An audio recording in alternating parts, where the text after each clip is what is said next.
Hey. Not being here Hello. last week. I was shopping at IKEA, which the nearest IKEA is in Memphis, which is 2 hours away, and Well, we're live. so hello everybody. I was just explaining why I wasn't here last week, even though I said like 3 weeks ago I'd be here last week. Stuff happens. What did we ask you about that? Well, we didn't ask, but he did say. I was actually thinking about that last week since he said something. I wasn't going to remember. Yeah. He No, was busy. Okay. I literally got home from IKEA, and it was towards the end. It was almost at the end, and I'm like, okay. Hello, I chat. can this is where Thank you for saying hi. Let me actually...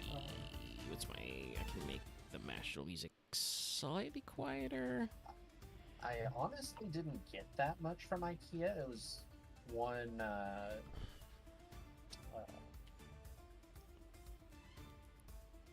essentially, Bees. three I know I'm the shelves. one saying it, but do you need to elaborate here? I'm filling the dead space. We're okay. All right, fine. It's fine. There's no need for that.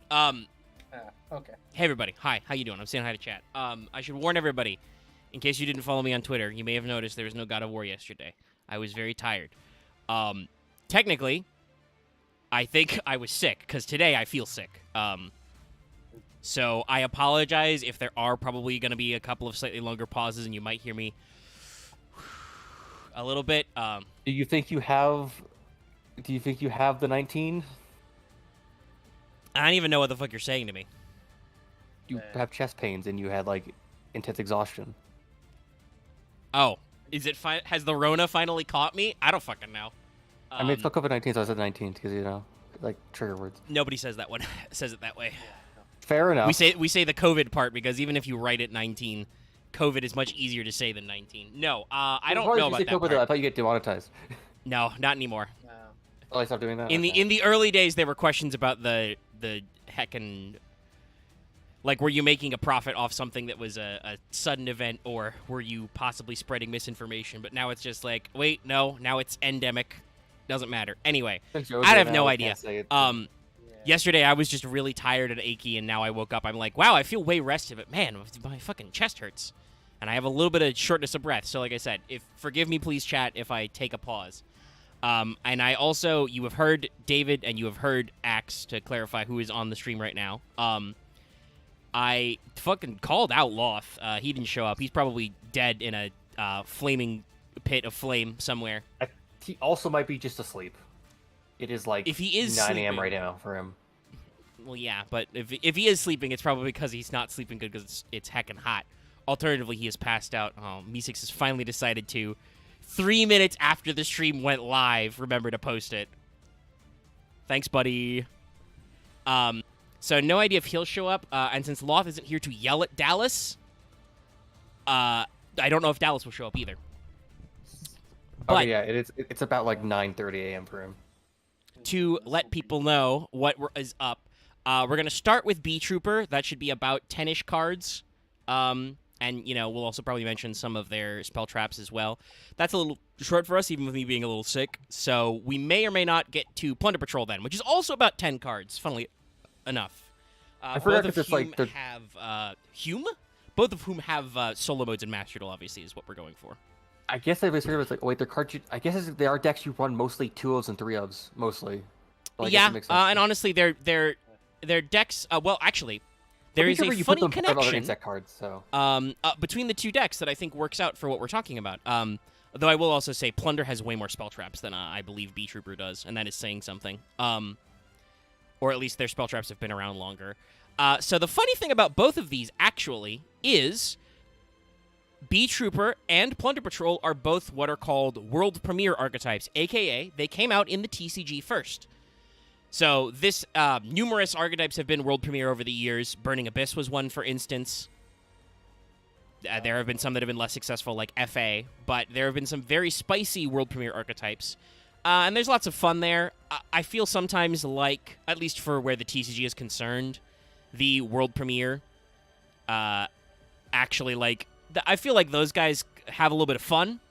They're not always meta, but neither are deck build packs, which are designed in the OCG first, so, like, they try. Usually you get about half of your support in one set, half of your support in the next set. For instance, Photon Hypernova just came out in the TCG, if I remember how times work. That has your first chunk of Gold Pride cards, which a lot of people are very excited for because it's basically like fucking Redline, the card archetype. Also, there's a cute space pirate girl in it, so the internet has gone wild. Oh, by the way, Konami knows what they're doing. They've immediately announced like 5 different kinds of Gold Pride-themed accessories, so you can get like your deck box, your mat, all that shit. All of the characters in it look cool. Even like the weird fireman, who actually is just cool looking too. Yeah, I hope when the second half of the deck probably comes out next set, Cyberstorm Access, I think? I think it's the next set. Cybernetic Access, something like that. Cybernetic Horizons? Right. Horizons? Is that the next one? I thought there was more. I thought there was more words to it. There's a set that has Cyber in it that's coming out. Horizons sounds like an older one. Horizons sounds old, honestly, but I might be wrong. It's been a while. So it's a weird thing I to. I think Cybernetic Horizons was one of the structures for Cyber Dragon, I think. Are we sure that's not the name of a card? It is Cyberstorm Access. Thank you, Spirit Unlike Us. Oh, okay. So the other half of Gold Pride, I hope they get a solo mode, because, again, Mutant also, by the way, was a world premiere archetype that had a solo mode. It went nowhere, but even in Master Duel, so haha. Yeah. I will check Yu-Gi-Oh! Top decks really quick. I don't think B-Trooper ever went anywhere in the TCG. I wanted to quote. Okay. No, go ahead. I wanted to quote, I guess, a weird thing that a lot of like YouTubers kind of say of, TCG World Premiere cards have a thing of they are usually have the potential to be really good or are always just kind of mediocre to bad. So I mean, they're never middling, weirdly enough, and most people when they actually if they ever see any play. No, I think there are plenty of perfectly average ones. Okay, there was one in the Remote Duel YCS series early last year. Somebody got 4th place with a B-Trooper deck. So B-Troopers technically have a top, considering they're a fairly new archetype. That's pretty good. I was gonna say they. I'm not super experienced with them, but they feel like a regional level deck, probably. Yes, they are probably the best insects have ever been in Yu-Gi-Oh!, which is saying something.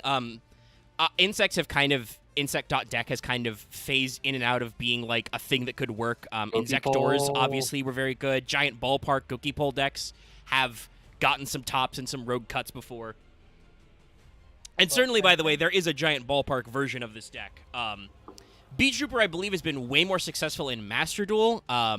It has been pushed with both releases of their support early, the solo mode, obviously, and some other factors. It was one of the pre-built decks you could pick in the... It wasn't called the Theme Chronicle. That's the one that is just about to wrap up. Which, by the way, I did take Red Eyes all the way to the maximum number of medals and got the title, even though it is canonical that Konami loves Red Eyes the least. I say that because Konami loves Blue Eyes the most because they've had Jet Dragon and Ultimate Fusion for, like... and the other shit, Blue Eyes Tyrant Dragon, for, like, 3 to 6 months, I want to say. It feels like forever. Omega, you have just reminded me of something very deeply social and Yu-Gi-Oh! Related at the same time. How do I talk to a Red Eyes player about how their deck is just... It's fun, but just not good? How do I communicate this to them? He probably knows. He knows is the problem. It's not to you. It's to someone else. No. I know. I'm just saying, if somebody is a diehard Red Eyes player, they should know that we are the red-eyed stepchild of Konami. Which, to be fair, I want to say, I feel like Konami loves Blue Eyes even more than they love Dark Magician. Dark Magician literally only just got their best legacy support in the structure deck that just came out. Whereas Red Eyes is still missing about 3 decent support cards. And I'm for wondering some reason, if it's Dark just Dragoon because... is still banned? I'm wondering if it's just because... Just ban Verte. I just wonder if it's because Blue Eyes is just easy to like make random shit up because they could just make different kinds of dragons of blue and white. No, I feel like I will say this. I feel like all 3 of those legacy archetypes are creatively bankrupt Jet Dragon is not a very creative card, and quite frankly, neither is Red Eye's Black Meteor Dragon. It's just like, wow, Meteor Dragon sucked. Wow, our attempt to make a Red Eye's Meteor Dragon, Red Eye's Comet Dragon, which is a Gemini, sucked. What do we do? Let's just make a Red Eye's card that's Meteor Dragon. We'll finally give them a free special. Honestly, it'd be nice if I kind of wanted to redo Red Eyes entirely, you know? I mean, that seems to be what they're going for with Meteor Black and with Red Eye's Soul, but we'll see. I don't think Red Eyes will ever have any kind of, like, ladder placement in Master Duel until they finally get over their fear of Dark Dragoon. Also, the person I talked to about this fought me about how I feel like Red Eyes Fusion is just not a good card. As a man who played in the tournament, no, Red Eyes Fusion is a terrible card. It ends your turn. It's such a pain in the ass. Yeah. Like, dude. Well, because I it think was one of their first fuse from deck. Yeah, I think it actually it might even predate Shadow Fusion. Like, it's I forget. when it came out in like 2016, it was a really good card. It's been over 5 years now. I mean, look at Red Eyes Fusion. You could just it's like, doesn't Red Eyes Fusion require like a Red Eyes monster or only make a Red Eyes monster? I forget. So let me actually double check. I had a by the way, chat. I'm sorry for derailing this. It's just this is something I was building on. Well, no, it's okay to talk about this because I was going to talk a little about the event anyway. If you want me to see some of my more coherent, when I was not slightly feverish, ramblings, I ranted a lot about how I feel Red Eyes is treated, at least compared to other Legacy archetypes. Like, I'm not asking for Red Eyes to be meta, y'all. I just would like them to like admit that they don't like my money as much as they like Blue Eyes players' money. Why not just make more Red Eyes Xyz monsters? Oh like, God, fucking A, good. do it. Flare Metal is rank 7 deck. Baby Tax Dragon is great. Do you know how many motherfuckers I locked out by making a Flare Metal and being like, okay, you have literally 3 plays. What are you gonna do? The Blue Eyes player or the Dark Magician player is just like, shit. Have you ever done a thing where you could make your opponent you put summon Beals on your opponent's side, and then just kill them with Flare Metal? No, I have never done the Beals FTK because that I don't requires know how you could do that, but it'd be cool if you could. That requires you to play another. I mean, technically, Geonator's pretty easy to make. I don't remember if it was banned or not. That requires you to play a lot of extra extenders though to make that work. Red Eyes doesn't make Beelzius easy. But honestly, it's like That if Dark Witch sounds- could be like fusion and ritual, and Red Eyes is mostly synchros and fusions. Why not Blue Eyes? Why not Red Eyes be Xyz and like fusions? Yeah. And no, it's certainly like technically I think there are more Dark Magician adjacent Xyz monsters than there are Red Eyes, and it is a shame because I think it would work. But Red Eyes Fusion, Kazak's asked, specifically says fusion monster, fusion summon a fusion monster that lists a Red Eyes monster as material from your extra deck, using materials from your hand deck or field as fusion materials. If you do, its name becomes Red Eyes Black Dragon. No fucking idea why they did this other than to enable Inferno Fire Blast FTKs. You can't normal or special the turn you activate this card. You can only activate this card once per turn. Again, not that it matters because you can only normal or special once. Actually, aren't there certain fusion cards that require Red Eyes Black Dragon specifically? Yes, there are quite a few. So it might be also that.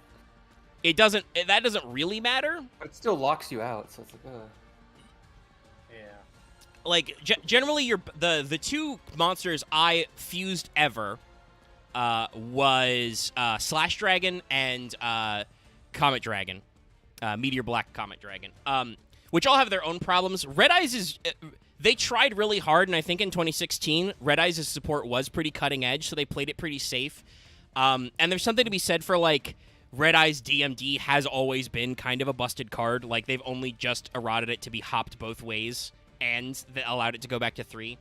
But a lot of Red Eyes cards force you to only summon level 7 or lower Red Eyes, which unfortunately lose to everything. Because you have the smallest attack stat out of the big 3, those guys. And then the primary thing is they usually only target Red Eyes monsters. Comet Dragon, Meteor Black Comet Dragon, not a Red Eyes monster. So once it's off the field after Red Eyes Fusion's effect, you can't recover it from the graveyard like you can other cards, and so on and so forth. So there's a lot of limitations in it that are really weird. Like, Retro Dragon is cool, but it's locked to 7s. So I only ever summoned Comet Dragon and used it to send a DMD, so my opponent always starts with 1,400 less life points, and hopefully it floats. If you're going second, I usually went for Slash Dragon, because Slash Dragon actually has a negate, kind of. It only negates effects that target your monsters, but still it is a negate. And they've actually done a lot to make the equip synergy work in Red Eyes. The printing of Dragon Nails and adding it to Master Duel is a great effect because that gives your monsters protection and recursion in battle, which is really good, and it just helps fuel Slash Dragon. Black Metal Dragon is a fucking phenomenal card. Red Eyes Gearfried means I don't have to play MSTs, though I was still playing one Feather Duster because goddamn, did Dark Magician decks suck Why would when you they not get if you first. can? Well, yeah, you can, and you can't. Red Eyes doesn't beat Dark Magic Circle exactly because they get a banish. But Red Eyes' version of Eternal Soul and True Light fucking rules. Normally, if your opponent is playing True Light or Eternal Soul, you're like, pop that card, get that shit out of here. And they do it, and your entire turn is ruined because people don't understand how True Light works or Eternal Soul. Return of the Red Eyes dares your opponent to blow it up. Return of the Red Eyes hands your opponent a Barrel Dragon and presses the barrel to its forehead and says, do it, I want you to do it, because then you get a free summon. Both effects, by the way, are hopped, so you can still do your Red Eye summon, and then your opponent goes, oh, I'm going to blow it up. I still get to summon, bitch. It's limited to normal monsters, but you have a lot of Geminis, so it works. You have flexibility. The main thing is, like I said, all of Red Eyes' craziest support was cracked in 2016. It's now 2023. It just doesn't work anymore compared to the treatment that Blue Eyes and Red Eyes have had. I literally did a side-by-side comparison. You guys can find the tweet. I pointed out that one of the two cards between Ultimate Fusion and Red Eyes Fusion have actually seen a limit on the Forbidden and Limited list in the OCG. It's not Ultimate Fusion, the card that is a quick play that lets you pop up to 3 cards on your opponent's turn. It is Red Eyes Fusion, mostly because of Dark Dragoon and exactly Verte interactions. Dear Konami, you would solve all of this if you just fucking killed the plant. Kill it dead. You killed Hulk. Why the fuck haven't you killed Verte? And if anybody is concerned about Dark Dragoon, I would like to remind you, fucking Destroy Phoenix Enforcer is way more obnoxious, even with Max C. Way more obnoxious in Master Duel. Everybody played the shit out of him for like 6 months. You can still play him. I think just the players at Master Duel got tired of running the Verte package. I don't think people are gonna jam the Dragoon package, especially if you just ban Verte so they fucking can't. Players are not gonna play a dead fusion card, a fusion card that dead ends their turn, because you cannot summon the turn you activate it. This means if you summon, you can't Red Eyes Fusion. Verte gets around this by being a fucking cheater. But people are not going to try and make Dark Dragoon with 1 Dark Magician, 1 Red Eyes, and 1 Red Eyes Fusion. They just won't do it. Seriously. Kill Verte. Anyway, B-Troopers. Yeah. Man, what happened to those, Also, like, nerfing cards like they I've been do? meaning I to guess you have to say, get an since anime card for that. Since you mentioned the bug, I think that is the end point reason why they're afraid of making Insect too good. Yeah, but it doesn't matter because, first of all, you can they already made it so you can search Maxi and B-Trooper. Didn't do anything. I don't think B-Troopers had any real representation in the OCG. And because it was a level 2, I'm pretty sure Sprite can search it as well. Doesn't matter. Yeah. Just it is a hypothetical, something but I've been meaning I don't know. to point out. Somebody asked me about this, I think, in our Discord. I feel like the OCG feels like Max C is an essential card, like an Ash Blossom, like certain... Konami has this opinion, by the way. I do not respect it. That's right, I don't even respect it. That they feel like some Floodgates are essential cards. I always saw it because it's like they don't really have... It's so weird to me, but I always saw it as the OCG doesn't really have a pro scene. They just have like a connection of locals. They do have a pro scene. It is much smaller, and it tends to be, I think, more homogenous because it's a lot... Japan is a lot smaller geographically and has a much better public transit system. It's a lot easier to get around to your events, and I do believe a decent number of locals are played best of 1, like Master Duel style format, in which case, yeah, the bug is a great equalizer because that actually lets you win matches because it's always good. But anyway, it's really weird. Yeah. I don't like Max C. I haven't met a lot of people who do like Max C. own 3 Maxi and Master Duel because it is such an essential card, but I feel like deck building would be so opened up if they banned it. And honestly, even without the ban, you could seriously bring, like, Dark Dragoon to, like, 1 in Master Duel and ban Veritan. I don't think it would be a problem. Anyway, we're here to talk about B-Troopers. BR Troopers. So, B-Troopers is very interesting. Now, I don't know if this was canon somewhere, but the Wikipedia says technically they are supposed to be a portmanteau of Beetle and Troopers, and certainly they look more Beetle-like than Bee-like, though they do have several singing insects. You can see one of them on the screen there. But also, I feel like that's trying too hard. It's just B-Trooper. It just makes a funny... like a funny reference. I think it's translated a little more that way in other languages. I should also say, because this is a world premiere archetype, it kind of goes back the other way. So in the OCG, they pronounce it B-Troopa, but they use kanji to represent that meaning beetle riding knight. From what we know of the solo mode stuff, the B-Troopers appear to be all different factions because they've got different colors and coats of arms and different, like, aesthetics that are kind of related. And basically, they are a kingdom of insect knights, fear their battle prowess, everybody, who fight on giant insects for control. They are wearing, you know, different kinds of heavy armor and weapons which look more medieval, so there's some of that going on. And they've got a lot of different little fun things. Oh yeah, no, it's a fun-looking archetype. I just have never had the gems to spend on them. Yeah. And I think that they are, like I said, they had a decent representation in Master Duel. I feel like they're decently popular with the people. And they do have some very vague anime bad guy energy. I just don't know what the good guy in this case would be, since they mostly fight each other. All right, let me transition. They're just insects at war. Yeah.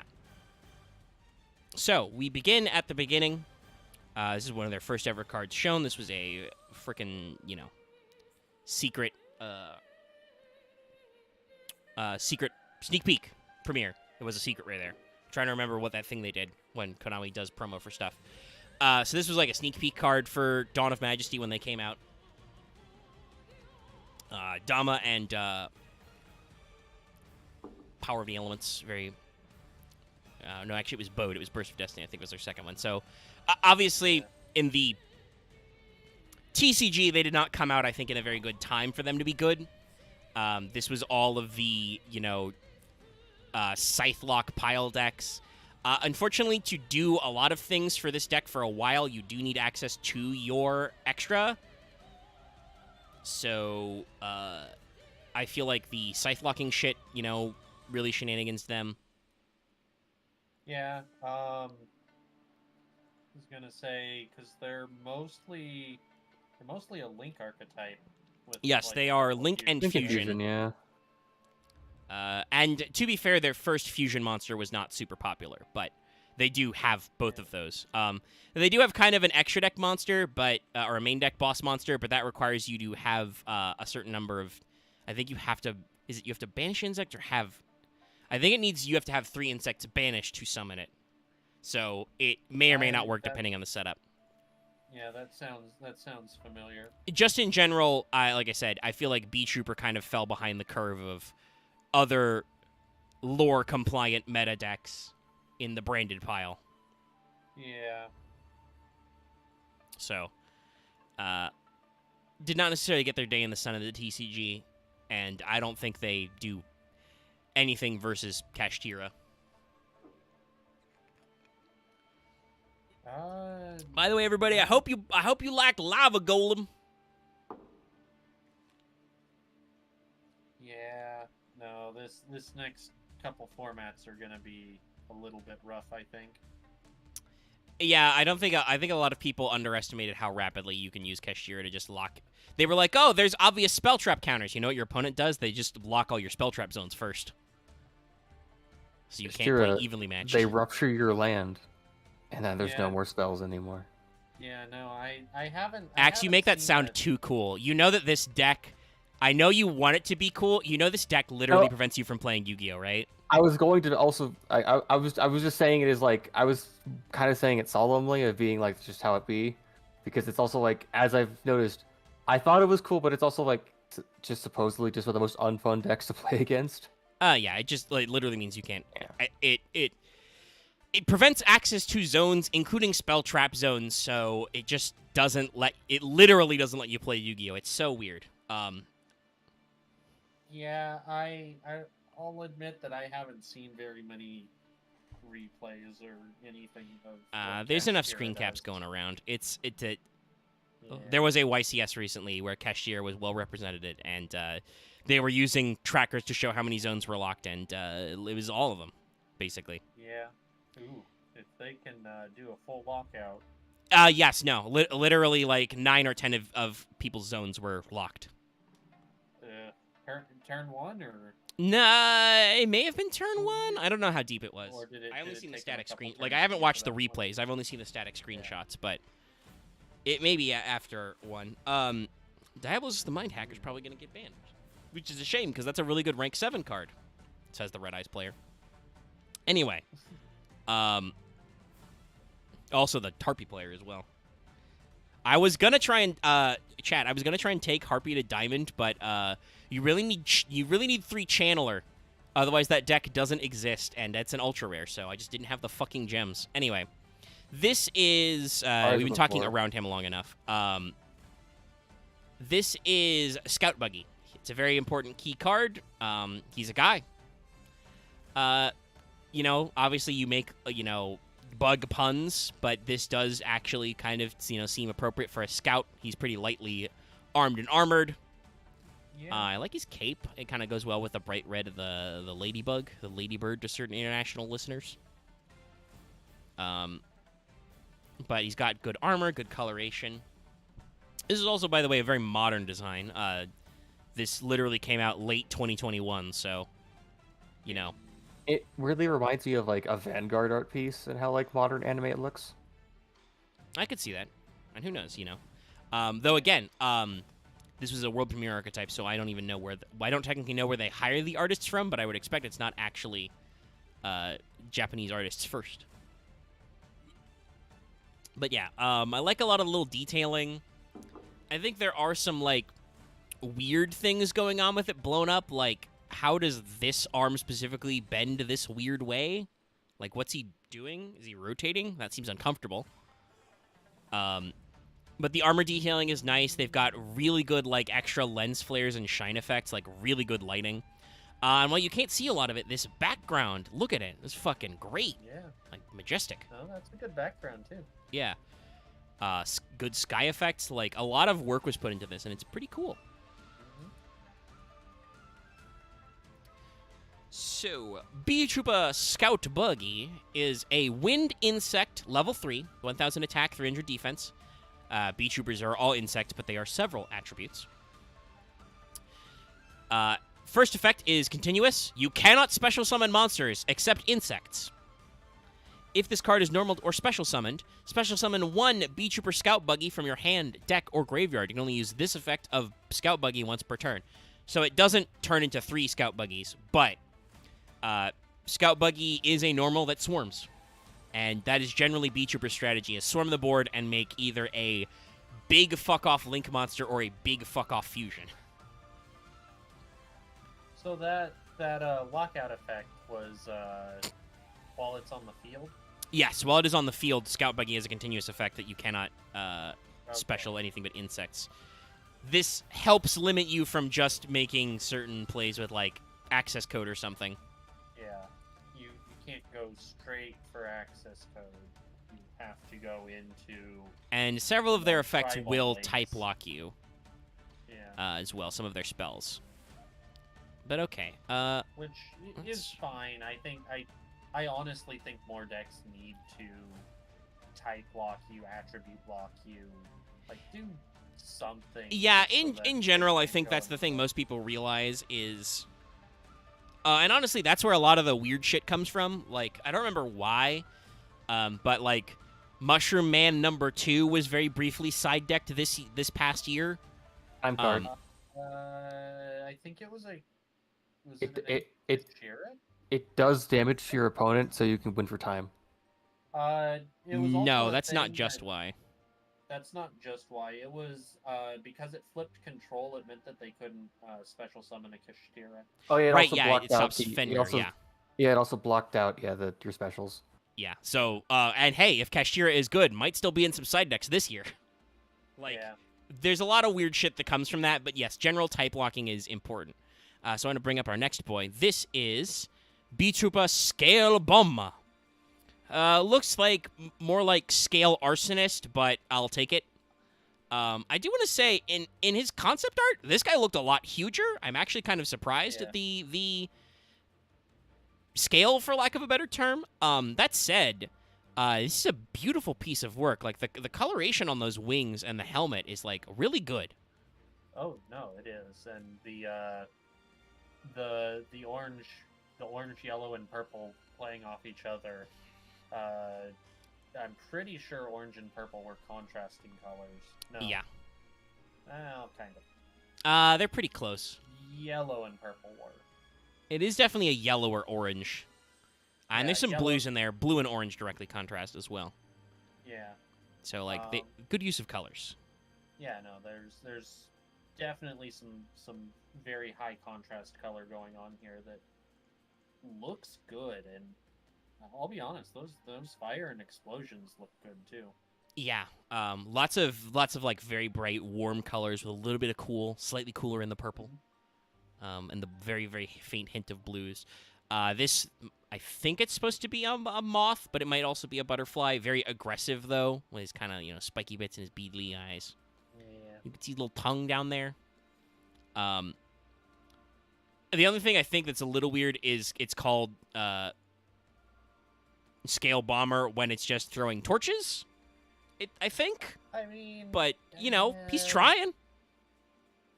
I mean, I'm pretty sure they did call like early World War I aircraft where they were just hucking grenades out of. Yes, that the is, cockpit technically a hull. bomber. So we're in the right So- ballpark. Beautiful backgrounds. Also, I just realized that the yellowish orange spot on the wing makes a fire. Oh yeah, I was gonna mention that earlier. Yeah, lots of on-brand, different like coats of arms and colorations. Yeah. So very, very good, very solid, interesting. Yeah, no, it's a good art. So, Scale Bomber comes from the fire branch of this. It is a level 3 insect fire. It's got 1200 attack, 2k defense. Again, a little weird considering it is a bomber, but I guess it can be defensive. Its effect Hard is, to hit. if an insect monster is normal or special to your field, except during the damage step, special summon this card from your hand. When your opponent, when a monster your opponent controls activates its effect, quick effect, tribute an insect monster, destroy it. You can only use each effect of Scale Bomber once per turn. So Scale Bomber is a free extender without type locking you necessarily. When an insect is normal or specialed, you can special it. And it also gives you not quite a negate, but a removal tool. It gives an interruption for sure. Yeah. In the same vein as say Ghost Ogre. Zed, you did not miss much. We talked a little bit about the history of this archetype and Plunder, and I talked a little about how I was doing in the theme chronicle, and so I yelled about how Konami doesn't like Red Eyes enough. So Scale Bomber is another good extender and good in there. And since we knew when this archetype was coming out, I say we, collectively as a community, that it was going to have a Link monster. In general, I think a lot of people were like, okay, it's got the stuff. Because there are a handful of insect links already, in addition to a couple of the ones we're going to bring up here. So let's talk about their big boy, their largest main deck monster. This is B-Trooper Sting Lancer, who has the name in Japanese, B-Trooper Stingy Lance. Sting Lancer, I think, is better. Yeah, It's just a little bit. I enjoy that, like, because he has 4 arms, he can double Jousting Lance. Yeah, he Also, can his double mount fist lances. his mount also got like an armored covering to his stinger, so it doesn't Yeah. kill him. I do kind of feel like, again, Yeah, I feel like the mount is a little small. You can play a Comparatively, perspective shot, but yeah, for sure. I mean, its head is not that much bigger than the mount's head, but they're all insects, so maybe it worked for them. yeah, I don't know. There's definitely something about this art that I don't like as much as the previous ones. Yeah, I don't know. It might be proportional stuff because when I had the concept art pulled up, it made them That's what look I a lot think. bigger. That's what I think it is too. I think that proportionally the mount is too small. That stinger is coming in at kind of a weird. Yeah, they're kind of It's looking coming like in a little bit it's weird, looking a the- little scant here, and he's looking over there. Again, really yeah, good the use of colors perspective though. on it's odd. You've got Yeah. the kind of like cyan, blue contrasting with the orange, and then a little bit of the yellow and black with a little bit of bright green kind of stuff. You know, colors that are close.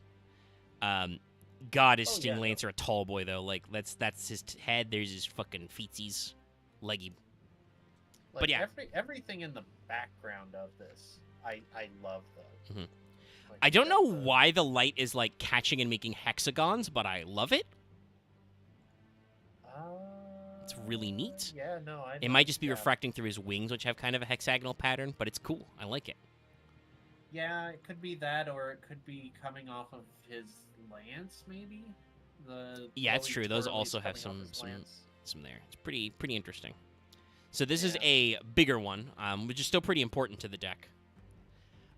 So Stinglancer is a level 7 wind insect, 2400 attack, 1800 defense. During your main phase, quick effect, or during the main phase, quick effect, so not just your main phase, target an insect monster in your graveyard and one monster in your opponent's graveyard. Special summon this card from your hand. If you do, place the targeted monsters on the bottoms of their decks. So that's a DD Crow. I mean, it doesn't banish, but it's a graveyard interrupt, so long as you have a monster in your graveyard and your opponent has a monster in your graveyard. Also, a decent punish for your opponent playing hand traps. You, for instance, normal summon Buggy and they Ash Blossom you. You're just like, okay, cool. Let me just get a guy in my graveyard. Yeah. The other thing too that it does is that there are some cards that care about being banished. And so putting them at the bottom of the deck. Yeah. Like Specifically, sometimes a putting plus, cards at the sometimes bottom a of the deck minus. is usually better even than a banish face up. The only thing I think that would be better is a banish face down. Yeah, no. Yeah, 'Cause that's once it's just banished face not down, you're not- interactable. Yeah. But you know, sometimes it's better, sometimes it's worse. It really depends on your. The main your thing with matchup. Stinglancer is that it requires a card in both graveyards, Yeah. which can be a little hard to set up on your own time. But it has one more effect if this card is normaled or special summoned. So if it's special summoned, it's a level 7. You're not going to tribute summon this. Yeah, no. You can add one Bee Trooper spell trap from your deck to your hand. You can only use this effect once per, or each effect once per turn. So this is your spell trap searcher. That's pretty good because Bee Troopers do actually have a decent lineup of spell traps. We will probably talk about a couple. But they Yeah. have, fusion spells, token summonings, and a field spell. So there's a few things that work out there. Yeah, no. Bee Troopers are, again, surprisingly for a deck that didn't really take off as well. Yeah, I think They- the they main actually thing have was, some if you look at tools. their initial support, and we're about to talk about their first wave of extra deck monsters, but as a main deck, having only 3 names is a little reductive, right? You only start with 9 cards. I think they had maybe 2 or 3 spell traps to start. I think so. I'm trying to remember from my. Somebody from mentioned my, Fly and Sting. I think that box. was one of the original blob Yeah, of that them. sounds right too. But yeah. So I think initially, they didn't quite have enough stuff, but also the timing for their release again was. In the Yeah, it was middle Dawn of Majesty. That was the same set as. There's a lot of new branded shit in there. Yeah. Oh, that was also when Despia and Sword Soul were introduced. So Yeah. Oh, was that their introduction? Yeah, that was the first Ooh. set of Sword Souls in Despia, so... Yeah. A little bit yeah, of a, no wonder. like, I want to say this. Dawn of Majesty, really cool set. That's where, like, Magic Keys and Sue ships are from. B-Troopers got introduced there, obviously. But, like, and Despia and Sword Soul are interesting.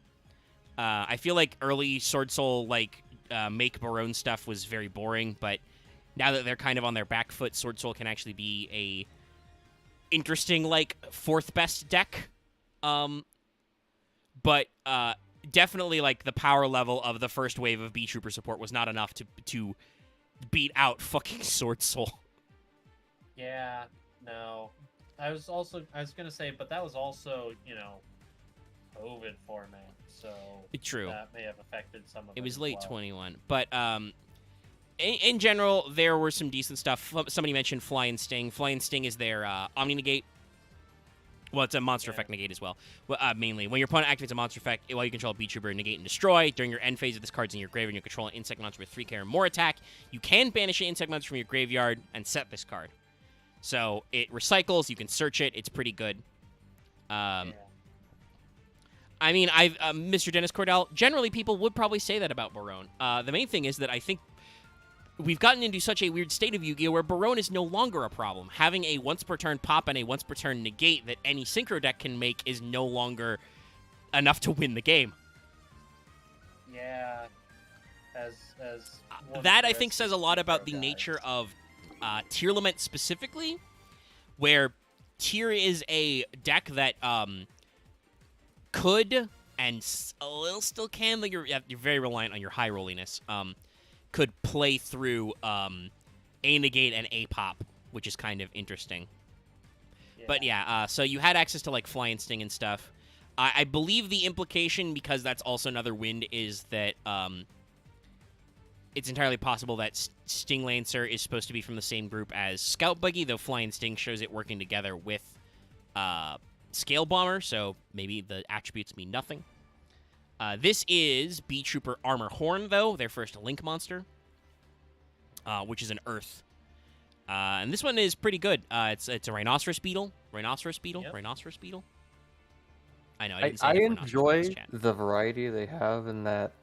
How do I put it? I feel like they're trying to cover like all the different types of like fantasy army knights or like soldiers. Yes, I think they've clearly differentiated like the different attributes, right? Like the wind guy looks very different than the fire guy, looks different than this earth guy, right? They are using different insects as a base and different armor designs.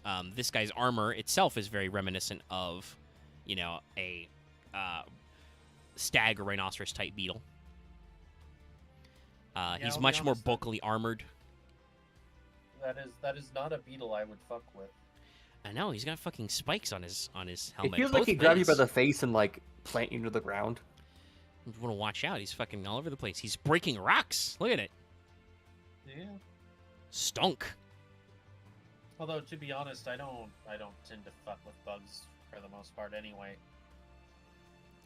But yeah, so Armor Horn, it's a good one. I think he's got a good thing going on.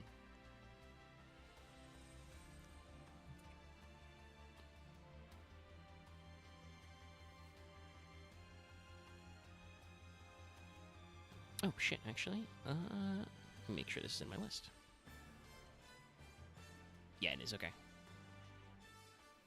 Nobody plays that one. Sorry, I was looking for additional spell traps, and I saw a B trooper I didn't recognize. And I'm like, wait, shit, is this in my list? It is. Spoilers. Not a lot of people play Light Flapper.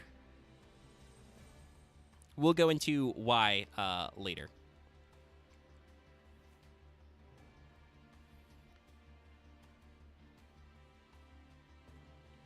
Is Formation their spell card? Yeah, so their field spell was out. I think their first two were Fly and Sting and Formation, their field spell, which lets you special summon from your graveyard, but you lose life points if a face and it can attack. If a face of insect monster is destroyed, you special summon a token.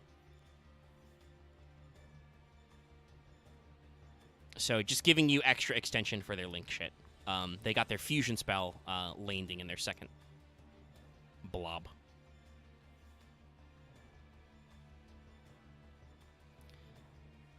art-wise, I don't think any of them are particularly impressive. But let us move on then, I think. Actually, no, I haven't said what Armorhorn does. That's right. Sorry. A little juiced. Yeah, I think you've got a good one, Zed. They have different looks and feels for their attributes. Wind is, Air Force, light cav kind of a thing. This is obviously clearly heavy, armored. So, Bee Trooper Armorhorn is a Earth Insect Link. It's a Link 2. It's got the front and back arrows. It's got 1,000 attack. It requires 2 insect monsters. By the way, just want to say, this is a really funny thing about Konami design philosophy. Technically, under normal circumstances, Bee Trooper Armorhorn has good game design. It is technically generic. Obviously, it works best with Bee Troopers, but any 2 insects will work, so you can do free extension. However, I would like to point out, in that solo mode themed event where Bee Trooper was one of the best pre-built decks and was obviously one of the best decks to play, I played Zambo World. I played Zambi Synchro, because only Balderrock was banned. None of your Shiranui shit was banned because that was a solo mode, and none of the new generic Zombie Synchro stuff from that structure deck, like Red Eye's Necrolord and shit, was banned. You cannot make Armorhorn under Zombie World because there are no insects on the field. So it's kind of funny how cards like Zombie World tend to stun more modern archetypes, and against older archetypes, they do nothing. It's really funny. So keep that in mind, though, if you're playing Bee Trooper. So Bee Trooper Armorhorn has the same continuous, you cannot special summon except insect monsters effect. So again, trying to limit your ability to go into generic link climb effects. You can use each of the following effects of Armorhorn once per turn. During your main phase, you can, immediately after this effect resolves, normal summon an insect monster. If this card's in your graveyard, banish 3 other insect monsters from your graveyard, special summon this card, but banish it when it leaves the field. So it is a Link 2 that gives you a free normal, an extra normal, and if it's in the graveyard, if you can banish 3 insects, you can extend and bring it back to bring back more Link material. Just a really solid extender. Oh yeah, no, this is a pretty good card for them. And it is the little bit I have seen of Bee Trooper, this is a pivotal card. Yes. And its lines are pretty important because they started with a fat-ass Link monster to start. They started with their Link 4. So this is Giant Bee Trooper, Invincible Atlas. Obviously referencing, I think, either...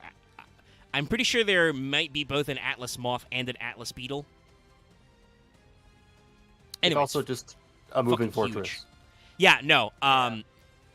Specifically, the comparison that the wiki uses, which I like, is compares it to old-style war elephants. I can see that. I could see that. But yeah, this is basically like moving siege equipment. It is a big, stonky boy, and they've got a little castle on his back. They've got, guys on the walls. They've got crossbowmen. He's got giant fucking grappling hook things. Gigantic ballista on each tower. Yeah. Yeah, no, that's I like the coloration here, kind of the silver and the light blue with kind of the gold plays together very well. A little bit of hint of a red on the underside. Like, very solid. And again, just great background work. Like, the fucking trees and the mountains really, I think, puts this guy in scale. Yeah, and the sun glistening off the back of the castle there. Yeah, like, he's got It's backlighting. This is another, I would put forward, this is another reason, too, in fact, for Konami to credit their artists, because I would love to know who drew this, because they did a really good job. There's really good stuff here. Oh, yeah, no, this is some of the better art that I've seen. So, Giant Bee Trooper Invincible Atlas is a Earth Insect Link 4. So this is your big boy. It has the 3 back arrows and the 1 forward arrow. Pretty typical for Link 4s. It requires 2+ insect monsters, so it is, again, fully generic to insects. While this linked summon... it's a Link 4 with 3k attack, I should say. While this linked summon card has 3k or less attack, your opponent can't target this card with card effects, and it can't be destroyed by your opponent's card effects. So not the full towers, but, most of the way to a towers. While it is on the board, you can't special summon monsters except insect monsters.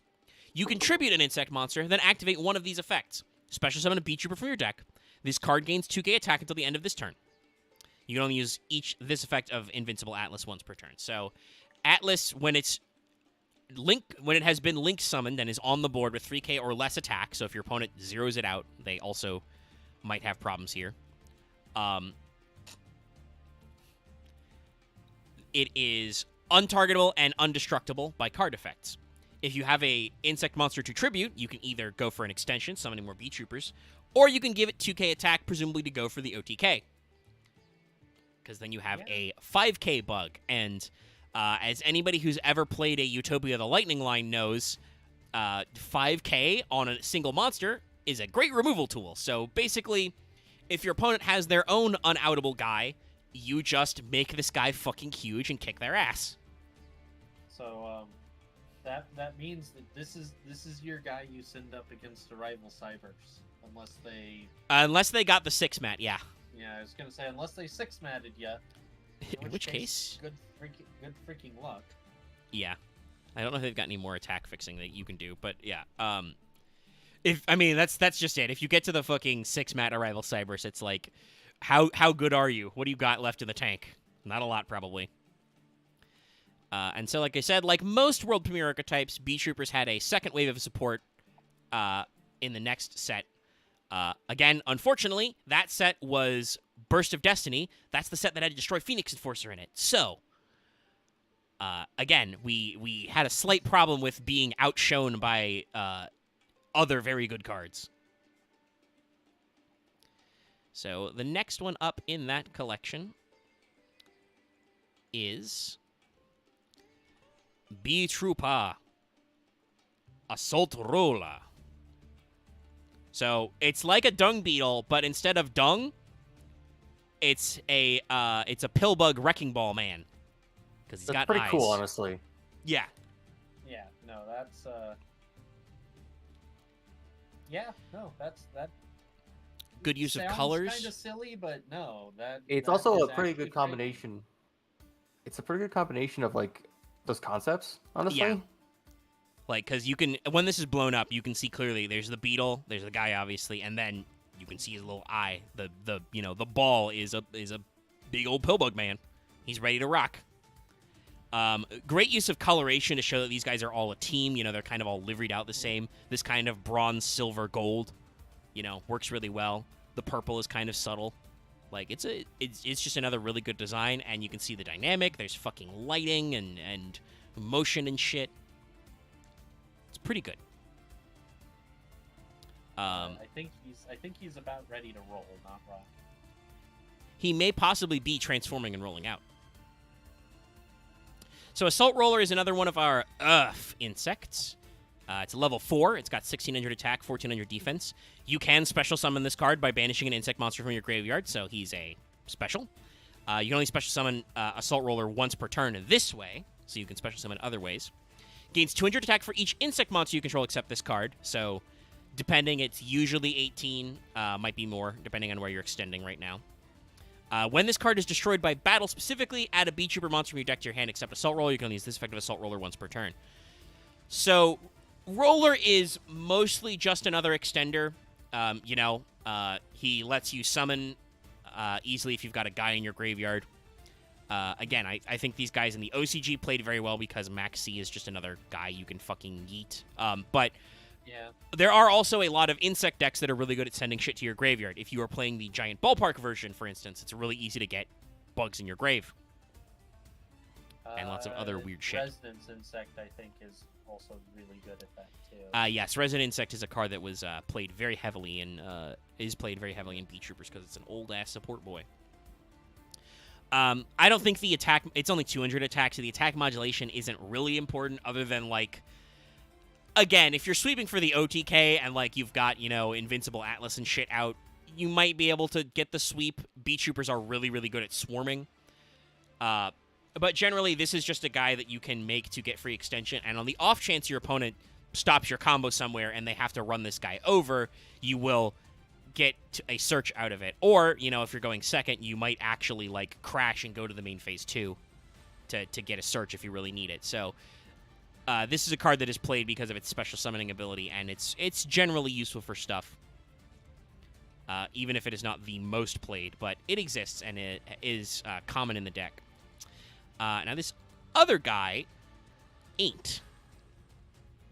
And I'm not entirely sure why, but I almost never see this one. But let's throw him up there, because I think this card art is interesting. So this is Bee Trooper Light Flapper. This is our first water element attribute Bee Trooper, and you can kind of tell he's doing something different. This one looks very much like a field medic to me. Like, obviously, the dragonfly they're riding is very metalled out, but they've got a big satchel, they've got, a roll of gauze, they've got some green shit in a bottle, a kind of like, almost like a nurse's, like, flat cap for their helmet. So, makes me think, like a medic, maybe, a support. I'm glad to see this archetype kind of evolving. Based on another card, they may be providing support in another way as well. So, Light Flapper is a level 6 water insect, 2k attack, 2200 defense. If this card is normal or specialed, target 2 Bee Trooper monsters with different names that are banished or in your graveyard, add them to your hand. But for the rest of this turn, you cannot activate their effects or the effects of cards with their names. So it is a recovery card. Again, this is probably why you don't see it played a lot, because that really slows you down. When an opponent's monster declares an attack... Sorry, there's one more effect. When an opponent's monster declares an attack, you can return this card to your hand. If you do negate that attack, you can only use each effect once per turn. So go ahead, Axe. I think you had already mentioned it earlier, but I was checking some things. But I'm not sure if it's meant to be feminine, but it does at least give the idea of an apothecary with I've noticed it has almost like visor-like goggles, but it's its helmet's up, so you can't tell when it's Yeah. Yeah. The mouth guard's up and the eyeglass up there looks like it's maybe like an alchemist's visors or something. It could be. And I feel like with the recovery effect, that definitely is okay, rolls gauze, recover them. Maybe even return this card to the hand, negate the attack, kind of like a rescue kind of grab. The main thing I think why you don't see Light Flapper played is just it's a level 6. It has no inherent special effect. So you have to fetch it out with another one of your Bee Trooper cards or use your normal on it. Not hard, just not great. And then all you get out of it is you can recover 2 of your Bee Troopers, but then you can't use them because you can't activate their effects or the effects of cards with their names, so it cuts you off of certain actions. And then it's just a single attack negation. Yeah. So it's not... It's an interesting concept. It's just way too slow for... Considering how fast Bee Troopers are at swarming, it's a little too slow, I think, for what they're trying to do. I think the other issue is more fundamental with the deck's philosophy. Bee Trooper strikes me as an OTK type deck.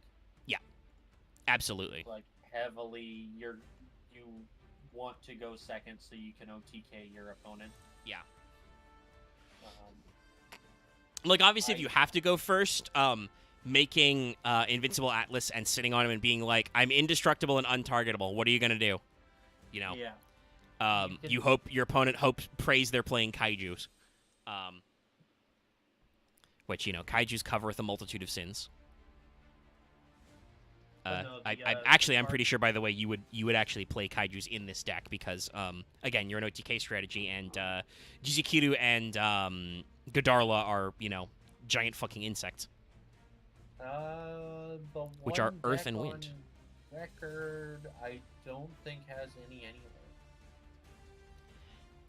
I think I saw them played in Master Duel, for sure, that line. And you can look up on Master Duel meta what people were playing. Yeah, probably in Master Duel. I'm looking at the... Yeah, the one YCS win was kind of oddball, but they got their main deck Big Boy, which I mentioned earlier. This is Heavy Bee Trooper Mighty Neptune. This one is interesting. I like this one. This one is a main deck effect monster, so it's not a link monster. That said, I like the thematic comparison to Armor Horn, because it's got the green and the orange or brown. Yeah. It's got the 2 horns. This one is clearly more of an artillery platform because he's got a lot of fucking cannons and extra ballista. Yeah, no, this is, that would be a tough nut to crack, that's for sure. Yeah. Honestly, as a weird background thing, I would appreciate B-Troopers honestly as like a set piece background to like a fantasy setting. Not like is like a main thing, but just like a thing you keep seeing in like the setting as you're doing stuff. No, it's Like, it's a really interesting thing.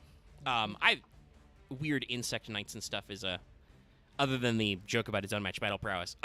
It's a fun aesthetic which I think they've tapped into here, and this is time and time again. This is one of the reasons why people play Yu-Gi-Oh. Magic the Gathering does have its set rotation, so they do have to keep coming up with new shit, but usually their themes tend to be unified, and sometimes they do some really interesting stuff. They also I go don't remember back what to that old realms. fucking... So yeah. I don't remember the name of that set, but that one, like, Art Deco Angels and Demons set... New Capenna. Yes. That was really interesting, right? Like, they have some good ones. Yeah. But... like I said, they do kind of keep going back to the old favorites. That's a little bit of a Watson They went to problem. Ravnica like 2 extra times, and they've gone back to Dominaria because they have to go stop Phyrexia. So Konami I does. feel a lot of people talk about how that didn't end that well. It wasn't handled that well in the writing department. Yeah, well, this is literally why Hasbro and Wizards got in some hot water. There was a pronounced effect where they were releasing too many sets too fast, and people were getting fatigued. So I wouldn't be surprised if the writers were also kind of under some deadlines. So I could see that, honestly, considering how like literally half the plot of the Phyrexia, the new Phyrexia set, was basically, oh no, the thing we worked for on the previous set to get has become actually our biggest problem, which is like, I feel like that defeats the point of fighting the Phyrexians. It's a little too much extra effort. Like and I mean, I don't want to say dimension Yu-Gi-Oh! bomb that we meant to destroy Phyrexia became the problem now because it might destroy other realms. It's like, but didn't we agree that we would accept that consequences? But like now we don't. I gotta say, I don't think that like Yu-Gi-Oh! Lore archetypes are always good. They're more like silent films, honestly. The Visas Starfrost thing is not great. I've liked how it's become about. It's referring to all the different like reincarnations of Shiva. I mean, yeah, like once they've got a few archetypes, you can string it together. But even then, plot-wise, it's just really weird and loose. Basically, Starfrost keeps visiting different alternate versions of him, and they all suck until eventually he like explodes. They merge into him, and it's like it's corrupting him and fucking him up because it's all negative emotions. Yeah. Though he, at least it seems like the Mana Dome one is the therapy one, so maybe he's getting better. Yeah. I think people are talking about Mana Dome might be it's inside of him as he's trying to deal with trying to piece himself together after the Kashtira one was pretty bad. Yes, because Kashtira's hatred. Yeah, and if you guys don't, I mean, if you can't tell, look at Kashtira Tear Lament and be like, do the meme anyway. Also, have you seen the fusion that is literally just what he became after absorbing it? Yeah, what is that? Is that Tri-Heart? It's not tryout, but I think it's like I forget the name of it, but it has a specific trap card that goes with it being if you destroy yourself, you benefit, or you destroy something else, you benefit. Yeah, no, it's yes. There's a very freaky fusion that was like him stacking some stuff together. It's a little Anyway, it's very cool. I think the aesthetics are interesting. It's just that like the act of following the plot got really really esoteric very fast, as opposed to like the branded storyline, the Abyss storyline, which had some side stories and some ups and downs, but it did turn into a giant anime-ass fight where Kit put on her sunglasses and wrecked everybody and goes home. Also, they fought. Weirdly enough, they fight Fleur 3 times. The third time is their corpse. Well, you don't fight Fleur that many times. Well, they resurrect her as a saint. But they don't. They don't need to fight her that many times. Well, but there's some interesting things going on. We'll get there eventually. I've talked about this after we get through solo mode. We're gonna start on World Legacy and then probably gonna eventually catch up with Abyss because that's actually an interesting thing about for now. Yu-Gi-Oh! Lore is that it doesn't make sense until like just before the final act because they've actually show how it strings together, or the books finally come out. It's like I I think Abyss was fairly coherent. Like, people were able to build their fucking, Pepe Silva Timeline, conspiracy boards based on every new set of cards coming out. Just when they got to the end, There was the still some valuables stuff came that out, was a yeah. little fucked out. Zed brought up that, like, usually it ends pretty bad. At the very least, I mean, we did all of, Dual Terminal. Dragon Slayer. That Let's see. ultimately turned out okay. Yeah, it's like 5 seasons of a show. Yeah, it took them it took a lot of bad ship continually handling before they finally And then aligned all the fucking 10 chakras in the Zephyra. and then they, supposedly it actually still ends poorly because World Legacy might be just later. Oh, I don't know if World Legacy is supposed to be later because it implies that I there's mean, a it has reset. Sophia Anyway, though, and we it need also to. has the corruption. Well, it But doesn't yeah. have Sophia in it though. Is the thing. It has the new version who's like another turn. Yeah. I think the ending of World Legacy, which we will get to, implies that the World Legacy is supposed to be a cyclical setting, and probably the Dual Terminal was a previous version of the cycle for thematic reasons. Anyway, Gotcha. Mighty Neptune is a level 8 Earth Insect, 3K and 3K. So it's a big boy. Can't be normal summoned or set. Must first be special summoned from your hand by shuffling 3 of your banished insect monsters into your main deck. So, by the way, if they're banished extra deck monsters, they don't fucking count. During the main phase, if this card in its owner's control is destroyed or banished by an opponent's card effect, you can special summon this card. You can only use this effect of Heavy B Trooper Mighty Neptune once per turn. Once per turn during your end phase, target one other insect monster you control. It gains 1,000 attack. So Mighty Neptune is just another OTK tool. The idea is basically if you go through your combo line to get into Invincible Atlas, you may or may not be banishing a few insect monsters in order to actually get your summons out there, and then you can just shuffle 3 back to make Mighty Neptune. Mighty Neptune has built-in recursion once per turn if it's destroyed or banished by an opponent's card effect, so it gets around shit like, Depriz and other weird banished tech. He comes right back immediately. And it can... that attack gain is permanent. So... oh, wait, I missed that. Yeah, it just says during the end phase, target an insect monster, another insect monster you control, it gains 1,000 attack. So that's just forever. During the end phase, or Yes, during the end phase. Oof. It is other insect monster you control, so you can't make Mighty Neptune grow, and you have to be careful about making Invincible Atlas grow, because that turns off its protection. But still, Yeah. it helps you make very big boys. I don't know if this card was super played like an MD as a best of one. Because it's a little weird, but it's definitely another tool in your tool set, and I would not think you would go wrong running 1 or 2, depending on your ratios, to just have an extra guy. At the very least, it makes swinging for game easier, which is important. Yeah, that, and it's also recursion from banishment, which is Yes. not common. Let's be honest. Right. It's Yeah. not. Recursion from banishment is... Yes, we and joked specifically about that. from non-destroyed banishment. So it's not even like if this card is destroyed and sent to the graveyard, do the thing. It's like, no, if this card is destroyed or I meant banished. the other thing. I meant the other thing. Its special summon condition of returning 3. Oh yes, return from banished. Yeah, that is another. Yeah, it resets your banished cards. They do have to return to the main deck, so it can't work on your extra deck monsters, but it's important. Yeah, now let's look at their first fusion monster, Ultra B Trooper Absolute Hercules. Okay, this one's a little much. I mean, it is their biggest one, but yeah, it's got a literal castle on his back, and he's got some giant Yamato wave motion gun things going on. Yeah. This is probably the most techy we've been. Does he really need 4 of them? I mean, I guess it's kind of on theme with the size. It makes sense because of his mats we'll talk about later. He's got some lightning stuff going on, which is a thing that I know that happens in Japan. There's some lightning themes going on with bugs and beetles. He's really fucking huge. It looks like he's going to eat and or wipe out that entire town. I think this one is a slightly different color scheme because it's kind of like orangey yellow and red and black. And you can see he's got a different crest than Neptune. Mm-hmm. So it's still pretty interesting, pretty big boy, pretty big bunkulous. Oh yeah, no, I make it sound like I don't like this guy. No, I still like this. Is still a good card. Yeah, it's a little over the top, but he is their biggest dick asshole, so it makes sense. It's got to be pretty bonkulous. Look, you're allowed to have one or two as long as they're the guy. So Absolute Hercules is a level 11 Earth Insect Fusion. 4K. Materials, any 4 insect monsters. Now, it has to be exactly 4, and a lot of people were like, oh, this card will never be played. I think their fusion spell is good enough to make it work, but yeah.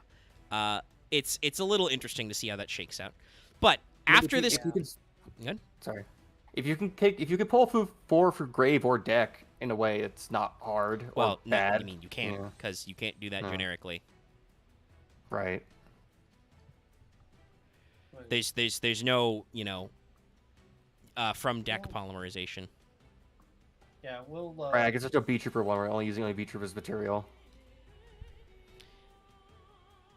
No. Anyway. Yeah. I mean, we can talk about their... Fucking... I think we should probably talk about their fusion spell, but perhaps in a second. Let me just make sure that's landing. But yeah, so, Big Boy, Ultra, B-Trooper, Absolute Hercules.